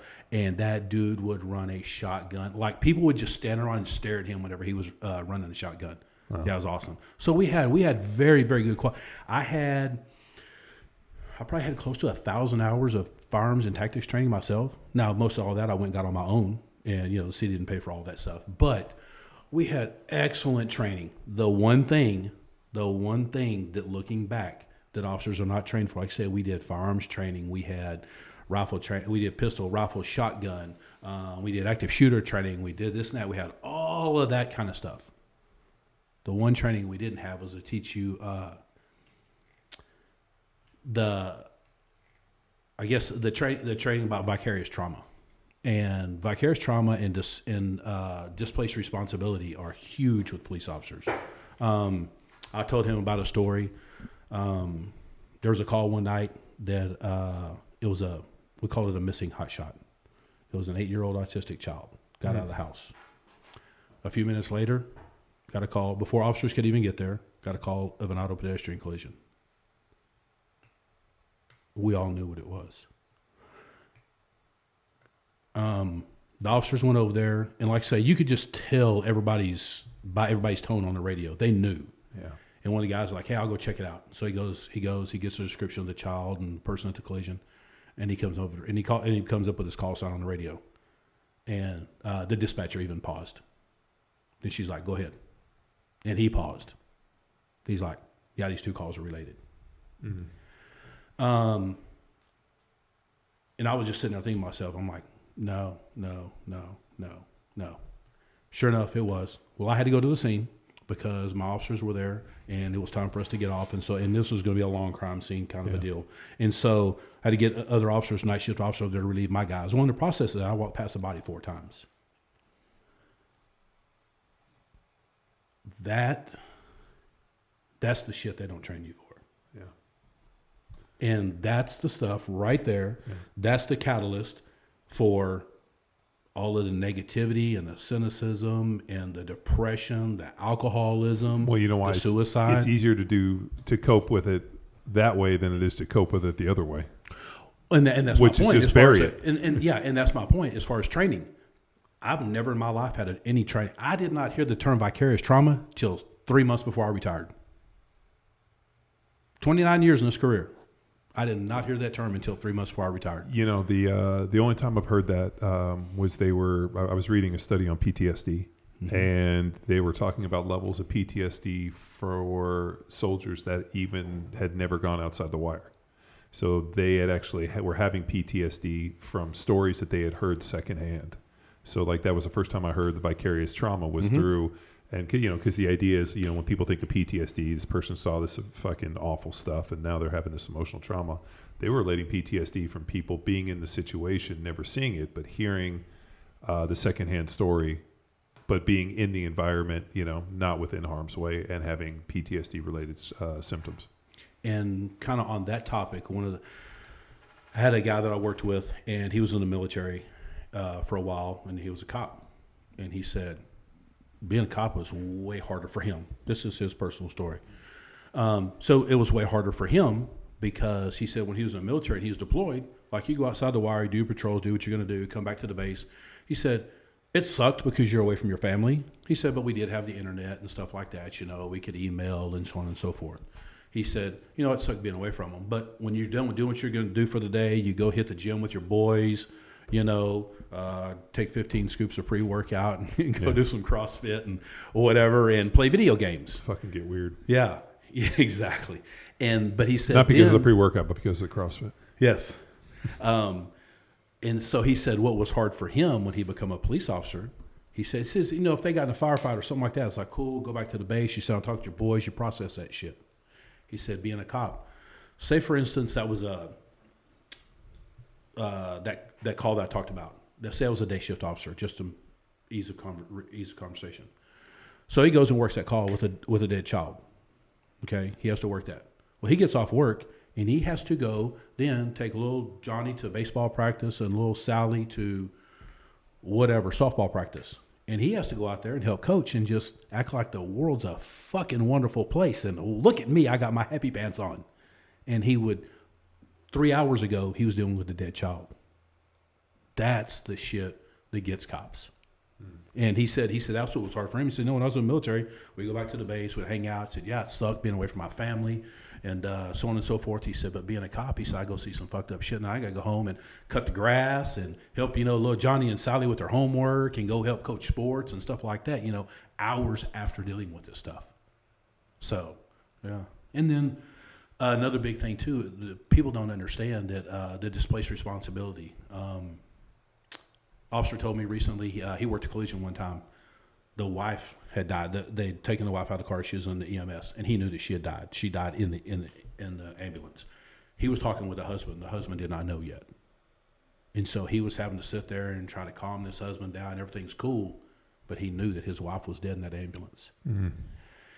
And he said that after everything got done on that scene, he went somewhere in the parking lot, rolled up his windows, called his mom, and cried like a baby.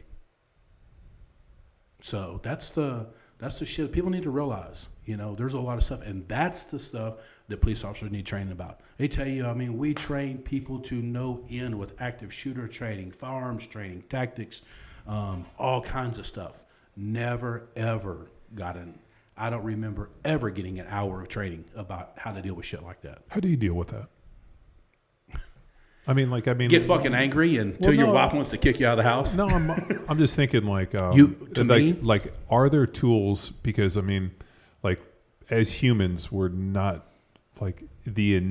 most of the world is not innately set up to see that fucking level of awfulness. No. And maybe at one point in I always think of Jack London quote, like, we're only a few generations removed from drinking the blood of drinking blood from skulls of our enemies. Mm-hmm. So how we've kind of evolved, but like that level of ugliness, I don't know what the training is, more so than just having somebody legitimate to talk to that's like, hey man, I'm not judging anybody, this is awful, but tell me what happened. We just in the last couple of years, me working, at least in Austin, they started a peer support team, and they're a good resource. People can go to them, and they have connections with counselors and this and that and the other, and alcohol treatment facilities and all kinds of stuff. That is an avenue, but of course, cops are the most cynical people in the world. They're like, oh no, you're gonna go tell the chief, and they're gonna fire me. Although I have to say, there's a lot of stuff that leaks out of a lot of places in the police department, internal affairs or this or that, the other, whatever. Not a single thing has ever leaked out of that peer support unit. And so that give officers an avenue to start, at least give them somebody to go to get them some help. They're connected with a lot of counselors and stuff like that. Then the department, they got involved with this deal that's called, First Responder Mental Health Program. And it's actually a grant-funded program. And it's really cool. I talked to the coordinator just the other day in case I got to bring this up. This can be set up in any city. But anyway, it's all grant-funded. And officers, she has a Gmail address. And you email her with your private email address. So there's no connection to the city, if you will. Mm-hmm. And you email her, and they have counselors and stuff like that throughout the city who are law enforcement friendly, and they actually do this at a discounted rate. Mm. And so they can get them helped out. It's like I say, cops are the most skeptical people in the world. Oh, you're gonna go tell the chief, and I'm gonna get fired. Which is not how it works. You guys have a pretty strong union, like teachers. It's pretty hard to fire a teacher and a cop. Well, cops have, at least in Texas, most everybody has civil service. Yeah, and so you can't just fire somebody for. No, it's like trying to fire. In California, to fire a teacher. I mean, and the strength of the police unions is so fucking strong. Well, we gotta. Austin's got a pretty good union. I think they need to find a new direction, but it's just civil service. It's a state thing, mm-hmm. And so you have civil service protections. That's a real honeypot job. You should get into that. Start working in the unions. Everybody I know that was in the upper echelons of the unions.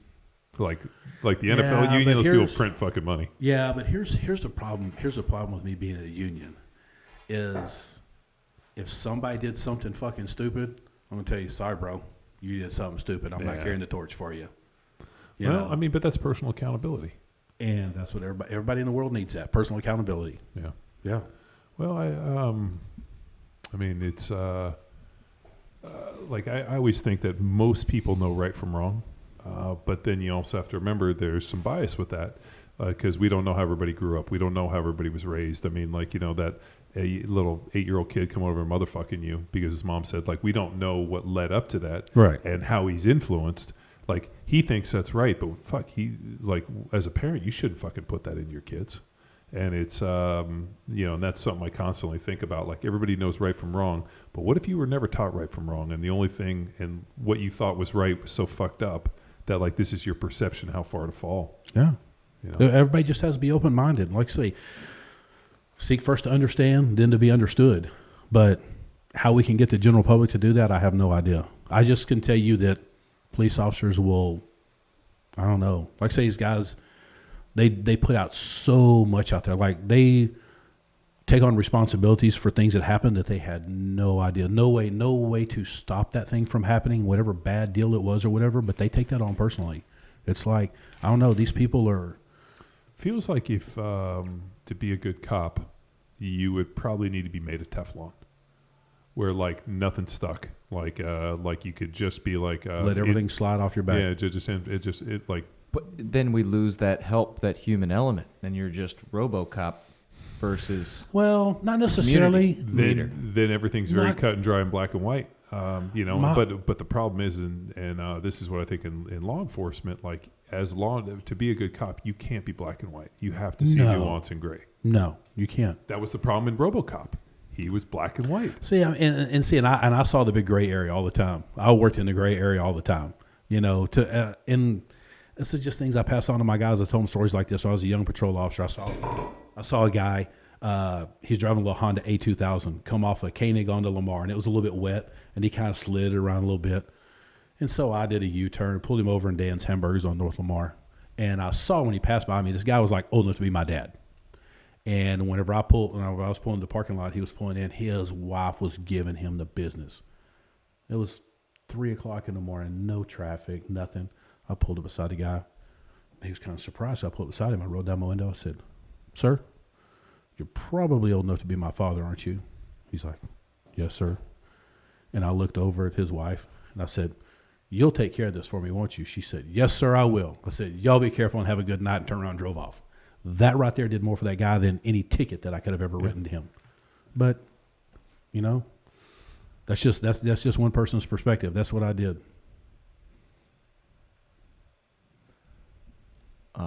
I got a couple questions. I got pals that are police, and one interesting concept they've introduced is the broken windows theory to me, in that if it looks like a dangerous or rundown place, it's most likely going to start to breed and seed crime.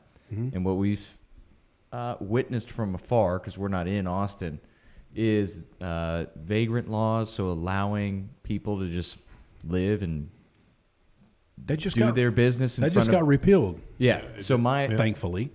So I don't understand why it would be allowed in the first place. Like, yes, it was repealed because...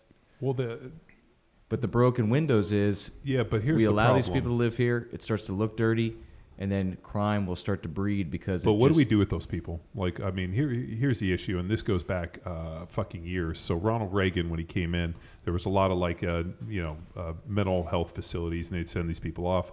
Reagan actually defunded that and made all this stuff kind of outpatient.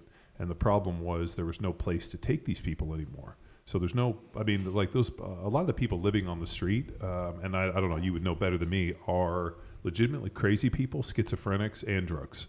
So like they should be in some form of like house treatment. Some people, yes. When I worked in the jail, I talked to a guy that used to hang out on 360 next to Barton Creek Mall. Mm-hmm. He always come to jail in the winter when it got cold. I mean, dude was pretty smart. He worked that intersection back in the 90s. He said he made $3,000 a month, tax free, and he said, "I ain't got to pay tax to anybody. I ain't got to fuck with anybody." That was why he did what he did. There was nothing wrong with that guy. There as many as people aren't. I talked to because I talked to a lot of people. Fucking educate there's like a publication put out, and I don't remember what the publication was, and they rank homeless cities 1 through whatever, and these kids that used to hang around the drag downtown Guad and all that stuff, they rode trains everywhere. Yeah. And I talked to some of them, like, we came to Austin because, like, they're homeless friendly. Like, we ain't trying to have a job. We ain't trying to. Yeah. There is so, and so whenever they put that out, I bet you the homeless population here probably quadrupled in a matter of a couple of months. There are some people who are like, what percentage would you say are legitimate crazy people that should be in some form of treatment?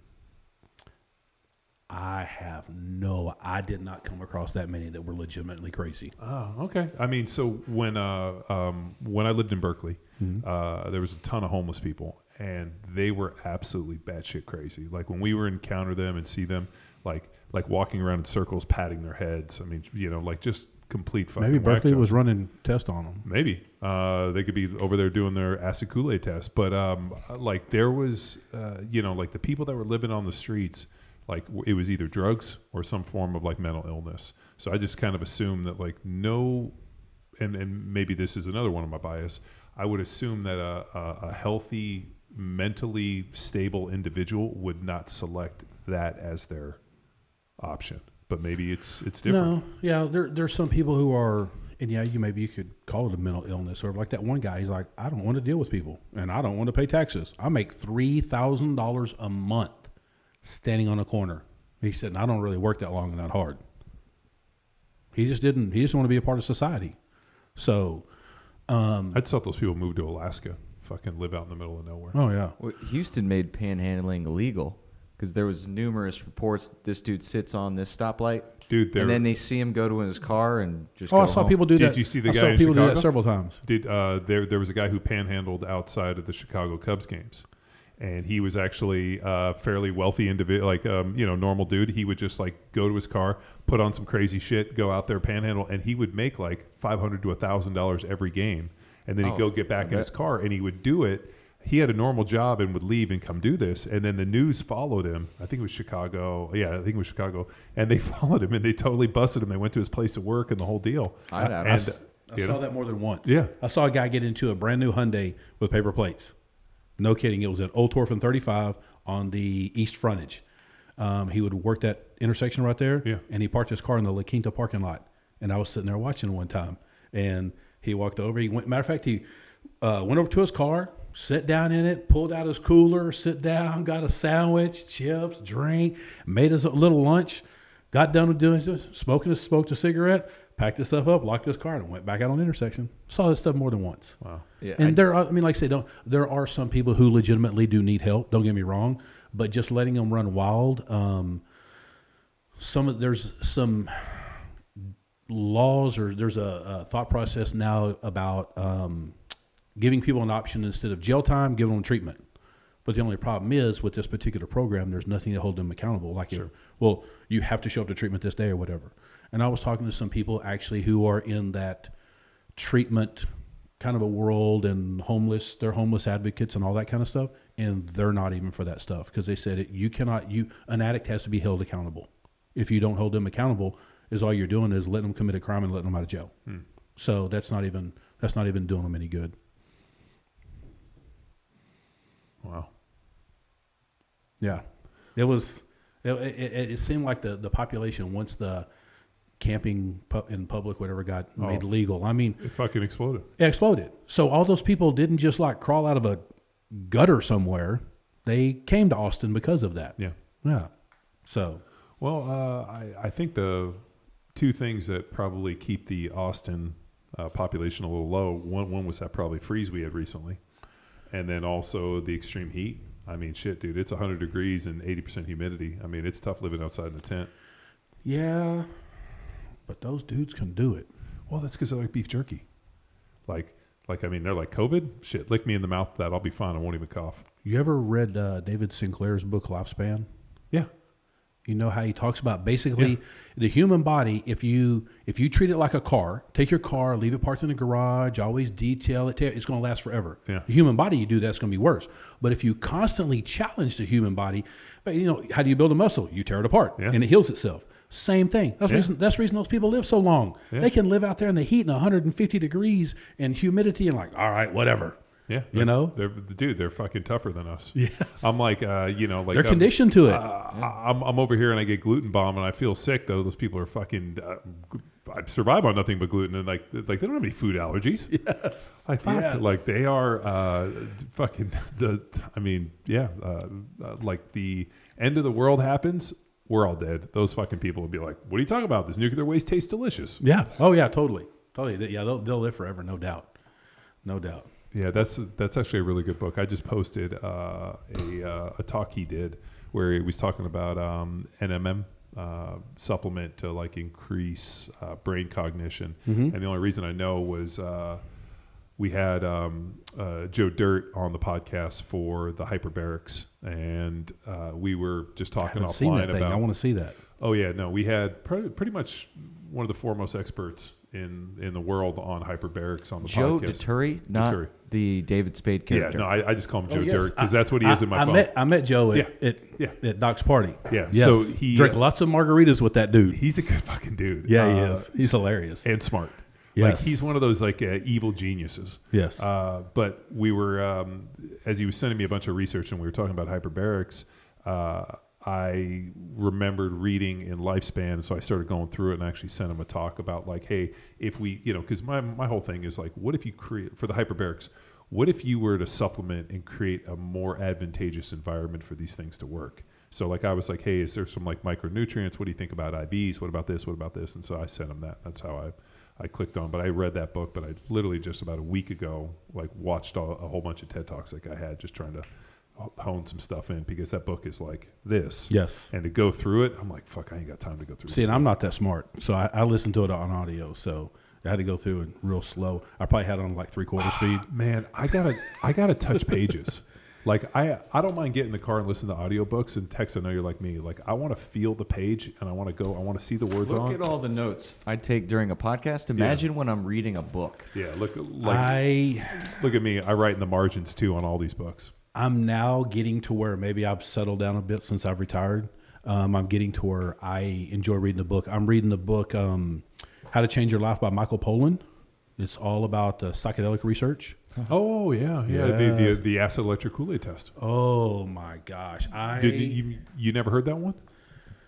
Dude, that's a pretty famous one where they were treating depression with acid, and they were, I think it was at Berkeley or San Francisco. But like the idea of using MDMA, which was developed for that, and psilocybin. That way you can go do your ayahuasca and, pretend you're 0 to ayahuasca. I think that's the stupidest. Well, that's how you become the motherfucking CEO is you got to go do plant-based medicine, do ayahuasca, and then you become the CEO. I got good news. What's-his-face ended the MFCEO podcast. So it's open. I can just take it and run with it now. And he finished his the new the new one. Andy Frisella didn't do any of that stuff. No, I know. I was fucking kidding. No, Aubrey Marcus is a whole other story. That's where I first learned about it. Frisella's new podcast is like Real AF Pod. Yeah. So I'm just going to take over the MFCEO and run with it. Yeah. Try and stop me, Andy. Yeah, I think you should. But that on that topic, MDMA, somebody sent me an article the other day. MDMA could get approved as early as 2022. The stuff that I've seen... Okay, we can come... Like FDA approval? Yes. Wow. They have been doing Roland Griffin or Roland Griffiths. I think it's Griffin. Has been doing... He was on Jordan Peterson's podcast. Is that the black dude with the dreads? No. That was on Joe... Remember the one we listened to with Joe Rogan? With the black... I can't remember his name. He's not American. Roland Griffin's he's American, but he lives in Amsterdam or Germany or whatever. Right. And the guy's like the #1 drug researcher and was like, "Oh, drugs are epic," and we were like, "Holy shit!" Now Roland Griffin, he's an old dude. He's been doing research with Johns Hopkins for 20 years or a little longer. On MDMA. MDMA. They've done a lot of the stuff I've read about right now is psilocybin. Yeah. And the thing about psilocybin is it's AKA not addictive. Mushrooms. Yes. It's not addictive. They've had things, something you'll soon find out. Teenage girls, there's a lot of bullying that goes on. And due to that, there has been a rise in teenage girl suicides. So I figured this out, right? Like, because a lot of it's cyberbullying. Mm-hmm. So what you do is you just get rid of the internet. You turn off the Wi-Fi. There you go. And then it goes away. But then it'll happen at school and everything else. Then you take them to jiu-jitsu. And my thing is, if somebody's fucking with you and you choke them out, call me. I'll come. If they suspend you, whatever, we'll find you a new school. Don't worry. Like it's the age-old Doris Wellborn. If you're gonna fight, you better win, because we don't raise losers. And fucking, if you lose, you can't come home. There you go. So like that was how we were raised. And so if I remember getting in a fight and people were like, "Man, you fought hard." I'm like, "Well, yeah. If I do, I don't get to go home because we don't fucking like losers in my family." Yeah. But my mom always said, she's like, "I'll never." If you get in a fight, like I'm never going to be mad at you about it. I'm only going to be mad if you lose. And that's what I told my daughters, and they looked at me like I was crazy. But I was like, it's a different time. I was raised in the 80s. I read one deal that they actually, matter of fact, I heard on a podcast, Dr. Dan Engel. He's here in Austin now. Yeah. Yes. Yeah. He was on, because him and Aubrey are good buddies, and then, of course, Aubrey's tied to Joe Rogan. Well, yeah, the connection there, the fleshlight. Yes. Yeah. So yeah, his dad, Aubrey's dad, is a retired LAPD cop, and he was the one that founded that. Yeah, he founded it. And of course, a cop did. And then funded all this. Yeah, of course. So yeah, so Aubrey Marcus is talking about pulling himself by the bootstraps, and we heard him talk. I'm like, whoa, isn't your dad like a sex toy maker? Yeah, yeah. It's right off of Burleson Road here in Austin. And they were Rogan's original big sponsor. Yes. Yeah. Engel and Aubrey were on Rogan's podcast about 5 years ago. And Engel was talking about this stuff. Like they've had, and I've read about this too, they've had an 85% success rate of getting people off of nicotine, cigarettes, 1 microdose of psilocybin. Wow. And I think after like 12 years, they followed up, so I had 67% of people off cigarettes. After I smoked a pack a day for 20 years, I know how hard that shit is quitting. If somebody give me a microdose of psilocybin and say you're good, sign me up. So when you're under the influence of the psilocybin, do they go in there and fucking chant and No, they don't do nothing. They put you on a couch, and the guy was actually talking about this on Peterson's podcast. I've read it. It's in that book too.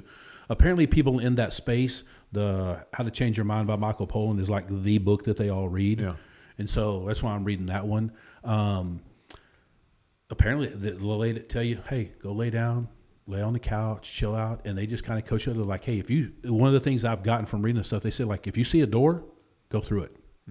Yeah, if you kind of see something seems a little, just do it. And, like, they've tested this with people who are terminally ill with cancer, and after having a magical experience on psilocybin, they're no longer afraid to die. Like, hey, cool. Yeah, but the work that I'm interested in it for is for people with extreme PTSD, depression, all that stuff. It's had ridiculous successful results. Man, and if they can make it legal, and it seems like the protocol that what the protocol is a intensive counseling session, microdose. Come back again, intensive counseling session, microdose. Do that 3 times. Now, granted, you have to do some work on your own. Sure. But if I can have a cop do that and him not start his fucking pistol, yeah, we're good to go. Well, I think the MDMA stuff's really interesting, seeing as that's the drug that's in ecstasy. And when I used to work those illegal raves in San Francisco and I'd see those kids dance, they all look like they were having a great fucking time. Oh, yeah. I was like, man, these kids are like out there like dancing until they just fucking melt down. I'm like, these kids look like they're fucking having a great time over there giving each other back rubs. I'm like, that doesn't seem like a bad deal. Yes. Back rubs, is that what we call it now, John? Dude, I like those kids, dude. I watch this shit and I'd be like, man, these kids are fucking crazy. What the fuck they doing? They have ketamine is available now. What's ketamine? Special K. It's a actual tranquilizer that they use on horses or in cats and animals, and it comes in a liquid. And I only know this because I watched the whole thing on it. But what they end up doing is they end up basically turning it into a powder, and then they snort it.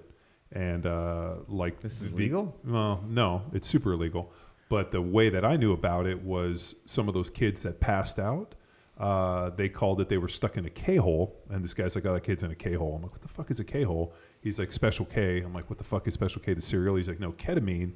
And then I got a little bit of education from these drug dealers that they basically take this liquid, they turn it into bring it down into a powder, and then these kids take it, and they basically, like, your body doesn't move, but your brain is still, they're like stuck, but their brain is still moving into another fucking universe. It's a more of a scientific dose, though, that if you get it for treatment. But yeah, it's actually legal. And I haven't read that much about ketamine either. The one thing that was explained to me is like me, I was in a circle of negativity. It's like you're on a NASCAR track going left. So you want to get stuck in a K-hole and get out of it? Well, they say that what it'll do is say, like, you're stuck in this circle, and I imagine like I was with my negativity and all that stuff. Like you're stuck on a NASCAR track, just go in one direction, just go and go, and it'll throw you off of that loop and help you to reset. Wow. Yeah, they've had really successful stuff with that for people with depression, PTSD. Like I say, all the shit that cops deal with. I mean, I think they said, I read something, I don't remember the exact number, something like the average citizen witnesses like maybe 50 critical incidents in their entire life, and a cop witnesses like 5,000 in their career. But you were willing to change. So it's not just doing these things. Yes. You were ready. Yes. And you willingly did this job. It's not like you got drafted into it. Like this was something that, like that. Soldier, And that's something I think about with law enforcement. People select this life. So I always wonder, like, what is it about the allure of law enforcement where people select this and then they get into it? Because, I mean, a lot of cops, like you said, get negative. I'm like, but you chose this life. And that's the thing. One day I hope to have the money and I will fund the research. Like I said, I trained. I was a firearms and tactics instructor at the police academy. Promoted from there and went back to patrol as a patrol supervisor. So there was all these young cops I had trained that I seen out at the substation, and I took note that I would see these guys. I remember on the police academy, they're all bright-eyed, bushy-tailed, going to go save the world. 2 years on the street, they get out of their car, they walk across the parking lot, going into the substation. They stare at the top of their shoes the whole way there. 3, 4, 5 years, they're divorced. They're alcoholics. I mean, we saw the same thing with the firemen. We had, who was the fire? Annette Zapp. Yeah, we had Annette Zapp on, who was Chicago fireman. Ended up like starting a whole deal for like the same deal, where the firemen ended up having like the exact same things, alcoholism, all this. And I just thought firemen just hung around and fucking had chili cook-offs all day. No, ice cream, at least in Austin, ice cream is to the firemen like donuts are to cops. Fire SQ Fitness is Annette's company. thought that they just like had like a daily chili cook-off and they just ate chili all day. Well, no, they eat ice cream, but like they say, cops you do write-outs, firemen you do a sleepover. So this rivalry is real. Yes, it's real. But don't get me wrong, I love my firemen. Those dudes they're as much like us as they could be. Yeah, I love there are some good dudes. A lot of mustaches. Opening scene of Departed, when they're playing rugby against each other, and Matt Damon, I just remember him walking off. It's like, you fucking quiz. Why don't you go save a cat, have a tree or something? Talking shit. Oh yes, totally. I saw a picture somebody on social media somewhere. Somebody took one of the like little road construction, little light up boards, and they put it in front of a fire station and said, "Shh, firemen are snapping." Yeah. How many hours a day those guys get to sleep? At least 10, 12, 15 hours? Depends. Some of them, the station that they work at is really, really busy, and some of them it's really, really slow. So yeah. Well, like, do you remember when the guys up the road came out to put out my my bonfire? All six of them? Yeah, like literally, they show up with like 3 trucks and like 20 dudes. I'm like, slow day, huh? And then they fuck. So like we like I have a burn pile, and when we first got here, we used to burn, and there was never any issue. And then all of a sudden, we go to burn, and all the fucking people at the school and now the neighborhoods, which weren't here when we moved in. Are from California, and when people in California see smoke, they fucking freak out because there's forest fires. Oh yeah. So everybody started calling them. So these guys like show up, they're ready to ram my gate and the whole deal. I'm like, whoa. We're out there. I mean, it's totally fine. They like back up and they like fucking hose it down with all these chemicals. I'm like, what the fuck? And they're like, it's these California people. And then they made me buy a $50 permit. I'm like, fuck. I've been burning out here for years, and like now all of a sudden I got to buy a permit. Fucking holy shit! Try to jack me. I'm like, this is going to your chili cook-off fund, isn't it? No, tell them it's going to their ice cream fund. Okay, ice cream. Yes. Shit, I do love firefighter movies and cop movies. Like which one? Like Backdraft? Backdraft, starring Kurt Russell. The best cop movie ever, most realistic, is End of Watch. Oh yeah! Holy shit! Yes, Gyllenhaal is awesome. The way that those two dudes in that car talk shit to each other all day, that is 100%. I like Training Day because I grew up in L.A. and I remember when Rampart and that whole deal happened, where they basically were going out and like the gang members and the fucking thugs were joining the police department, going through the academy and the whole deal, and then they were on the street, and they just became the worst part of the gang. And is that what happened? Yeah. So what happened was the whole Rampart thing was these fucking kids from the neighborhood went out and they all became police officers with the idea of like, we're going to go on the other side. And then they became the fucking enforcers. And then Rampart came in and they were like, hey, let's fight fire with fire. And these dudes ended up becoming the fucking, just executioners of this thing. And that whole deal, if you put in Rampart, L.A., you'll read a little history on it, but that was like took Chief Gates down, that whole deal, because they were like, hey, let's fight fire with fire. These dudes were out there doing drug deals, fucking drive-bys, shootings, the whole deal. Holy And so crap. Training Day, that movie with Denzel, was based off of the Rampart deal. I do want his Monte Carlo. Yeah, it was badass. Yeah. He's over there on three-wheel motion and switches. Yeah. Yeah. But yeah, End of Watch is probably the most realistic cop Dude, movie. if you ever read any of that, I'm in the Chief Wikipedia. Gates in the Rampart deal. That's what I'm going to do for lunch. It's 1997 to 98. Yep. I didn't even know this. I read an article in something about it, but I didn't know. I didn't realize that it was. This is an LA thing. So Yeah. my dad, who was a DA and then a criminal defense attorney for 50 plus years. I mean, in LA, and my dad grew up in Culver City and the whole deal. So I remember what's hilarious is my dad was on a panel where, let me see, like LA County in California was pretty sharp with that deal, where they used to have some really gnarly felonies come through, and a lot of these guys didn't have money to hire lawyers. So but the PD is the public defender isn't qualified to do this type of fucking felony stuff. So what they would do is they had a panel of like really high end like criminal defense, like felony guys, like my dad, my brother does it too. And what they would do is they would hire the state or the county, whatever, would hire these high priced attorneys to come in because they realized it would allow them to save money because it would get done the first time right, and then they wouldn't end up on appeal. So the problem is that the public defenders weren't skilled enough, and then they would go in, fuck it up, and the DA would, a bunch of problems, and then it would just turn into a clusterfuck. So they figured out to streamline this thing, let's actually bring in some high-priced, really good attorneys to do this. So my dad and my brother will get appointed on these cases, and my dad represented some he would come home with all this gang stuff, and so did you ever have any shady folks knocking your door to the house? My dad was representing a fucking pretty legit dude on like his third. He was on a case. I mean, the guy had already had 3 life sentences on him. He was on his 4th, and my dad was representing him. And the guy basically smuggled a fucking razor in his fucking safe, in his butthole. In his prison wallet. In his prison wallet, so like a fucking razor blade. His ecstasy hole. Basically put it here in his finger, leaned over to ask my dad a question, and fucking cut him on the nose and the face. And all of a sudden, my dad's representing this guy, and the guy was a fucking asshole. I forgot what the guy's name was. It was like Little Joker or something. And basically, like my mom calls I'm playing in the NFL, and my dad fucking cut his nose and cut his face. And what they were worried about is that they would have HIV or something on there. But he ended up being okay. I mean, so like my dad had he was on a pretty big murder case that was a drug thing. A guy named Mike Seawright, and I remember he was on that case.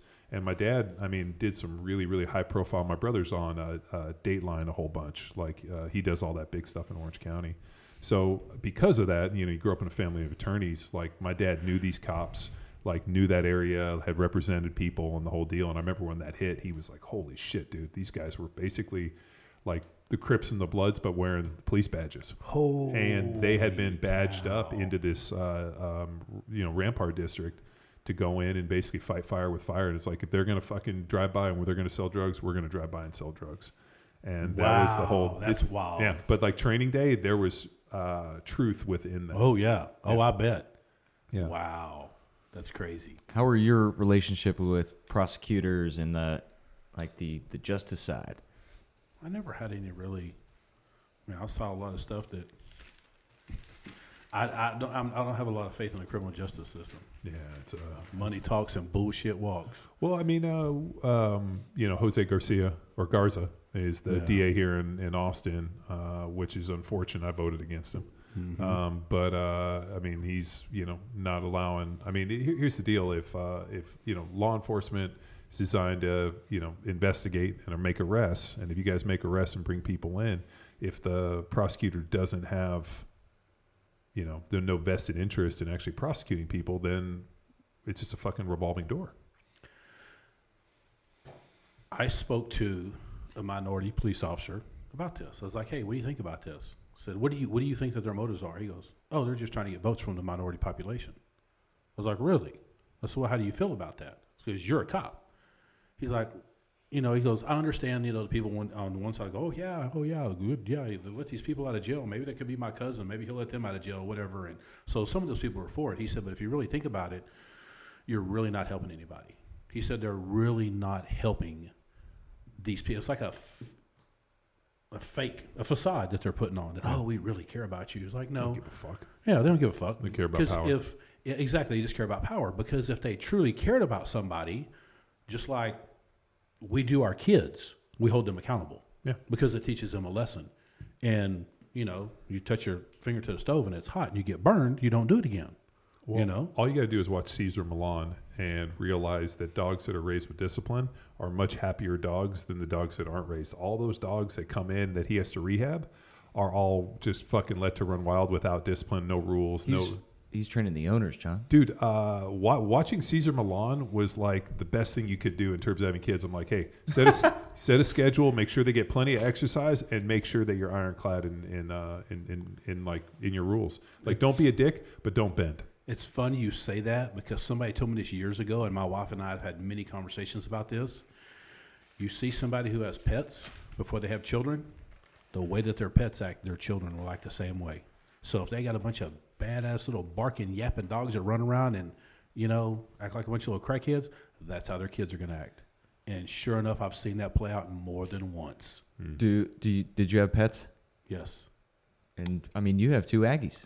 Yes, so I have 2. Yeah, my kids are way smarter than I am. My kids are freaking awesome. My favorite is when we leave the office is if my dogs are out and then texting the guys are walking up to the cars, my fucking dogs are always out there barking. I was like, go get them. And all they're going to do is come and lick you to death. Yeah. They just want attention. They bark for the licks, the pets. Yeah, you go over there and those dogs will lick you to death. Yeah. So what's the... I know we were talking earlier about is there a solution? Is there a way through this? Is it educating the people? What do we do to get the pendulum to shift? Is there anything that we can do as individuals? Obviously go out and, realize law enforcement are humans too and talk. Whenever I pull up on a cop, I always roll my window down and give them we're giving the thumbs up. I'm like, how's it going today? And they're usually fucking around on their phones. And, that honestly will probably make somebody's day these days. Yeah, I'm always like, day. I'm always, I pulled up the other day and a guy rolled the window down. I'm like, hey, and I joked. I was like, hey, quit fucking around on your phone. He looked up. I'm like, how's your day going? He's like, pretty good. And he, Yeah. I'm not going to jump into politics, but the numbers are there. Cops didn't become whatever you want to call it in the 4 years that Trump was in president. You had a Democrat in office for 8 years before that. If cops had been rogue, we would have thought that it would have been handled, right? I've always said I think Obama was by far our most divisive president. And when he stood up there, that Trayvon Martin thing was a bad deal. That I can't remember the dude's name. George, who was the guy with the Trayvon Martin where he beat him up? Zimmerman? Yeah, Zimmerman. That whole deal. That's the one in Florida? Yeah, that was in Florida. Yeah. That was Trayvon Martin. But that whole deal where Obama got the Trayvon Martin, look that up. I can't remember, but I remember Obama's statement of that looks like my son, and I remember thinking man, as a president of the United States, the idea is up to be bipartisan and support in this, and I think that it was Zimmerman. Yeah, that was Zimmerman. But that whole thing with Trayvon Martin, that was where all of a sudden Obama got up, and it was the first time I remember a president taking sides like that. This could be one of my kids, like this. And fuck, man, I think as a president, you have to be so agnostic and being we're just like a police officer. We are a nation of laws. While this is always a terrible occurrence or whatever, we're a nation of laws, and we will, the scales of justice are blind, and we will deal with this. And we will survive, and this is an awful thing, and we're not saying it, but that's the first time I remember a president of the United States being that divisive. The numbers are there. I'm not going to sit here and say that every cop on the face of the earth is perfect, because we're all human. It's the media. The media drives everything. That's all there is to it. Until somebody can change the media. If you turn off the media, all this just goes away. If you go talk to your neighbors, I tell people, I'm like, hey man, if I don't watch CNN, or if I don't ever fucking tune into CNN and I don't have to listen to Don Lemon and who's that fucking other dipshit, Chris Cuomo, if I could just erase those people, I think 99% of this would just go away. and then people get back to actually talking to their neighbors, talking to their friends, and not being polarized by these fucking two pundits. If people would just realize that, my personal thought is that if everybody would come together on their own, it'd scare the living shit out of the government. I'm with you on that. And that's part of my positivity. I walk around and spread sunshine everywhere I go. Well, the thing is, if you can keep people divided, then they can't unite. And the problem is whatever's happening in D.C. is just fucking about a transfer of wealth. We're getting fleeced. Yeah. But cops are good people. The numbers are there.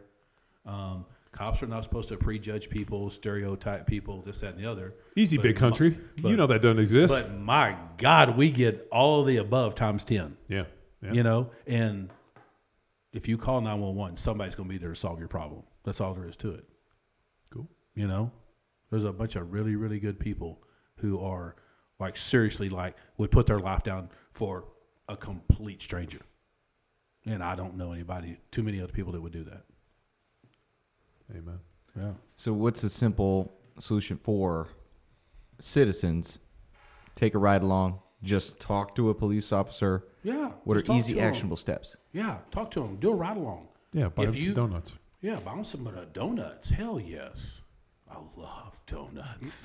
That's why I can't buy them. God, is that how you knew you're destined to be a cop? You're like, because I don't really like donuts. I'm not a donut guy. I love them. I'm not a donut guy. Like when people get all fucking wild about the voodoo donut, I'm like, I wouldn't fucking eat any of that voodoo donuts with. No, just a hot glazed donut off the roller. It's good to go. I'm not a sweet guy though. Yeah, but it's funny. I learned something I learned last year. Cops have the big bellies or whatever, and I believe that Doc and I talked about this. You have these. People talk about, in Austin we did 10-hour shifts. It's 9 hours and 50 minutes of boredom and 10 minutes of just all balls to the wall. You have those adrenaline spikes throughout the night. Like you're just riding around your car. Maybe you texted your wife or friend or talking shit to somebody, or you're scrolling Instagram. Sitting in your car, whatever. And then the whole world falls apart. Everything calms back down. Well, you've had that big adrenaline dump. Your body needs something for energy. Is it donuts? Donuts is a solution. But you need some fuel. And I don't know if it's because it got started because back in the day, like Jack and Jill Donuts was about the only thing open at midnight in 7-Eleven. Yeah, that's exactly why the reason. Because they were 24 hours. Exactly. And so your body needed something for fuel to get it ready for that next adrenaline rush. Well, they end up eating donuts, and that's how you get fat. You make basically poor dietary decisions. Yeah. Well, think about actually the donut to me is the Bermuda Triangle of fucking doom. Think about this. It's fried gluten. So you take sugar, gluten, and fat, and you basically fry it together into dough. I mean, you're pretty much talking about like a nuclear bomb for your serotonin release. I remember Rob Wolf talking about it. He's like, he goes, if you sat down to develop the most diabolical food to not only fucking put you into hyperinsulinemia and all the other good stuff, he's like, it would be a donut. You deep fry dough and then you cover it with sugar. Fat and sugar is by far like the most addictive of everything. Yeah. He's like, the donut is the downfall. And like, it was great. I was always like, fuck with Rob too. I'm like, whatever, donut hater. You're a donut oppressor. Well, he better be careful. Donuts and deadlifts is going to come after him. Yeah. Well, it's better than, deadlifts and dildos, which is, the spinoff. And then dildos and donuts. Don't you remember all of these fucking things? Don't you remember all these Instagram things where it was like caffeine in kilos, dildos and donuts? That's not a thing. Butt plugs and bench press. I'm not putting that into my Google search. Donuts and dildos. Yeah, donuts and dildos. Dildos and deadlifts. Press and butt plugs. Yeah, put that in there, see what comes up. Fuck. I mean, dude, you don't remember that? It was like, fuck, no. Yeah, dude. That was about 2008. Oh, there is a hashtag dildos and deadlifts. Should I click it? Yeah, hit it. Oh, she is not attractive. It's only one, less than 100. There's one. You're like, oh god, I don't need to see this. Yeah, no. But something I found with that I've noticed after I learned about all the sleep stuff with Doc, whenever I do not get good sleep, I make horrible dietary decisions.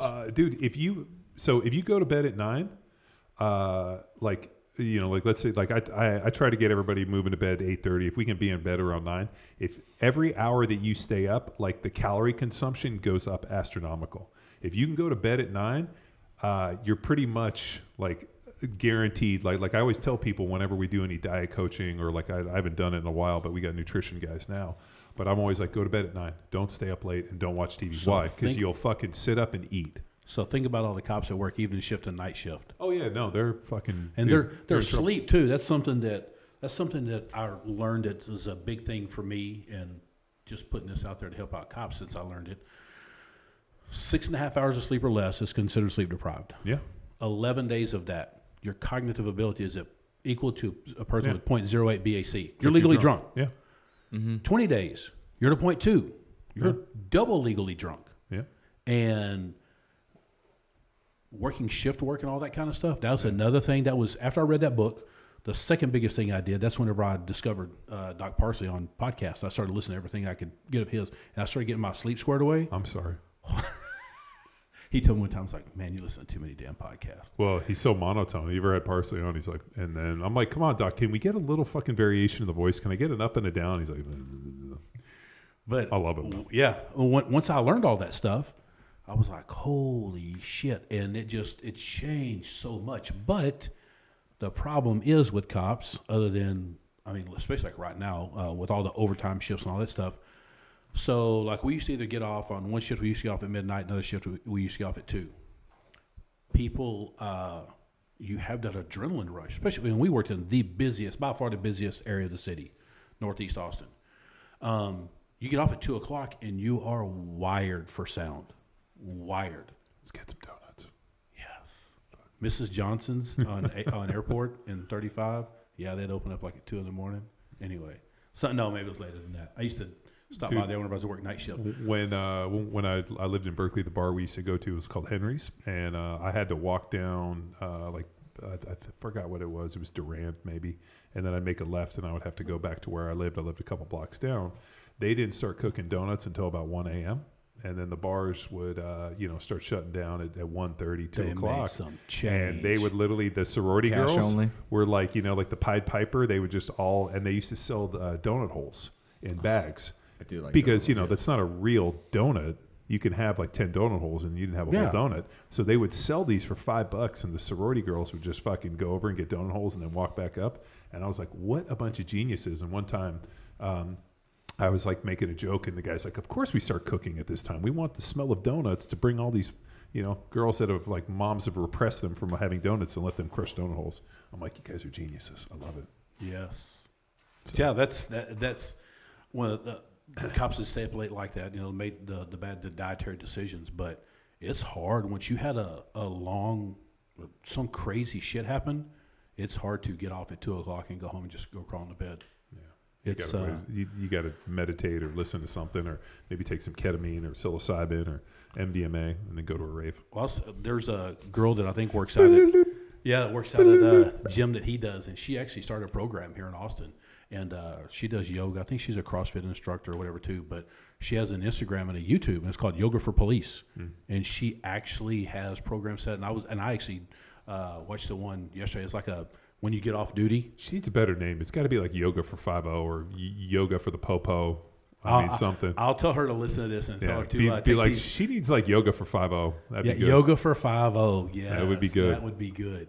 But she has one of her deals. It's about a 30-minute deal, and it's just when you get off duty, just kind of a stretching, relaxing deal. And I actually did it the other day, and my ass damn near fell asleep in the middle of the afternoon after doing it. I mean, I was extremely relaxed. She does stuff like movement, because those duty belts. Oh my God. Are you a leather guy or are you a nylon guy? We had to transition to nylon. Yeah, it's just so much lighter. Well, way less they have back injuries. pleather now, and it's horrible. It's so weird. That's what Tex wears on the weekends. Yeah. The latex. Don't even wear a belt. Bodysuit of pleather. Yes. real hot and sweaty. That's real leather, John. But I moved all of my stuff around as far to the back as I could. Yeah. I didn't like anything in the front. I can't find her on Instagram. Yeah. But Yoga for Police? Maybe with a 4? I'm still on the dildos and deadlifts rabbit hole. Oh, yeah. Yoga for Police. She has a YouTube channel also. But yeah, I mean, I'll kind of like get off duty, chill, whatever. That's why my guys, we used to sit there, and granted, I like to talk to them too. But if I have sit there in that parking lot till 5 o'clock in the morning talking to some of them, because it's like if they need that to unwind, then hey, cool. I make plenty of money. I was very fortunate too, and I promoted all my kids. Both my kids were out of the house. Whatever. My wife was way up there, and she worked all kind of crazy hours. So it's like I get off work at 2 o'clock in the morning. I have nothing to do. I will sit here and just hang out with my guys. Nice. Yeah. Just let them talk, get all that shit out, and then so hopefully by the time they get to the house, they can chill out and go to bed. If people want to get in touch with you, they want to learn more, where should they find you? My Instagram, John Wayne Reloaded, and John is a Jon. And then what's your website? It's going to be johnwaynereloaded.com. Okay. Yes. Hopefully by the time this post, it will be live. Awesome. Well, dude, thank you so much for coming on Power Athlete Radio. Mr. McQuilkin, thanks again. And oh, yeah. Thank you all so much for having me. I love the in-person because now we're pushing well over 2 hours, and it just felt easy. Yeah, it felt real natural. Well, thanks for coming on Power Athlete Radio, amigo. Appreciate it. Best of luck. And thank you, Power Athlete Nation, for tuning in to the Premier Podcast. Bye. Bye.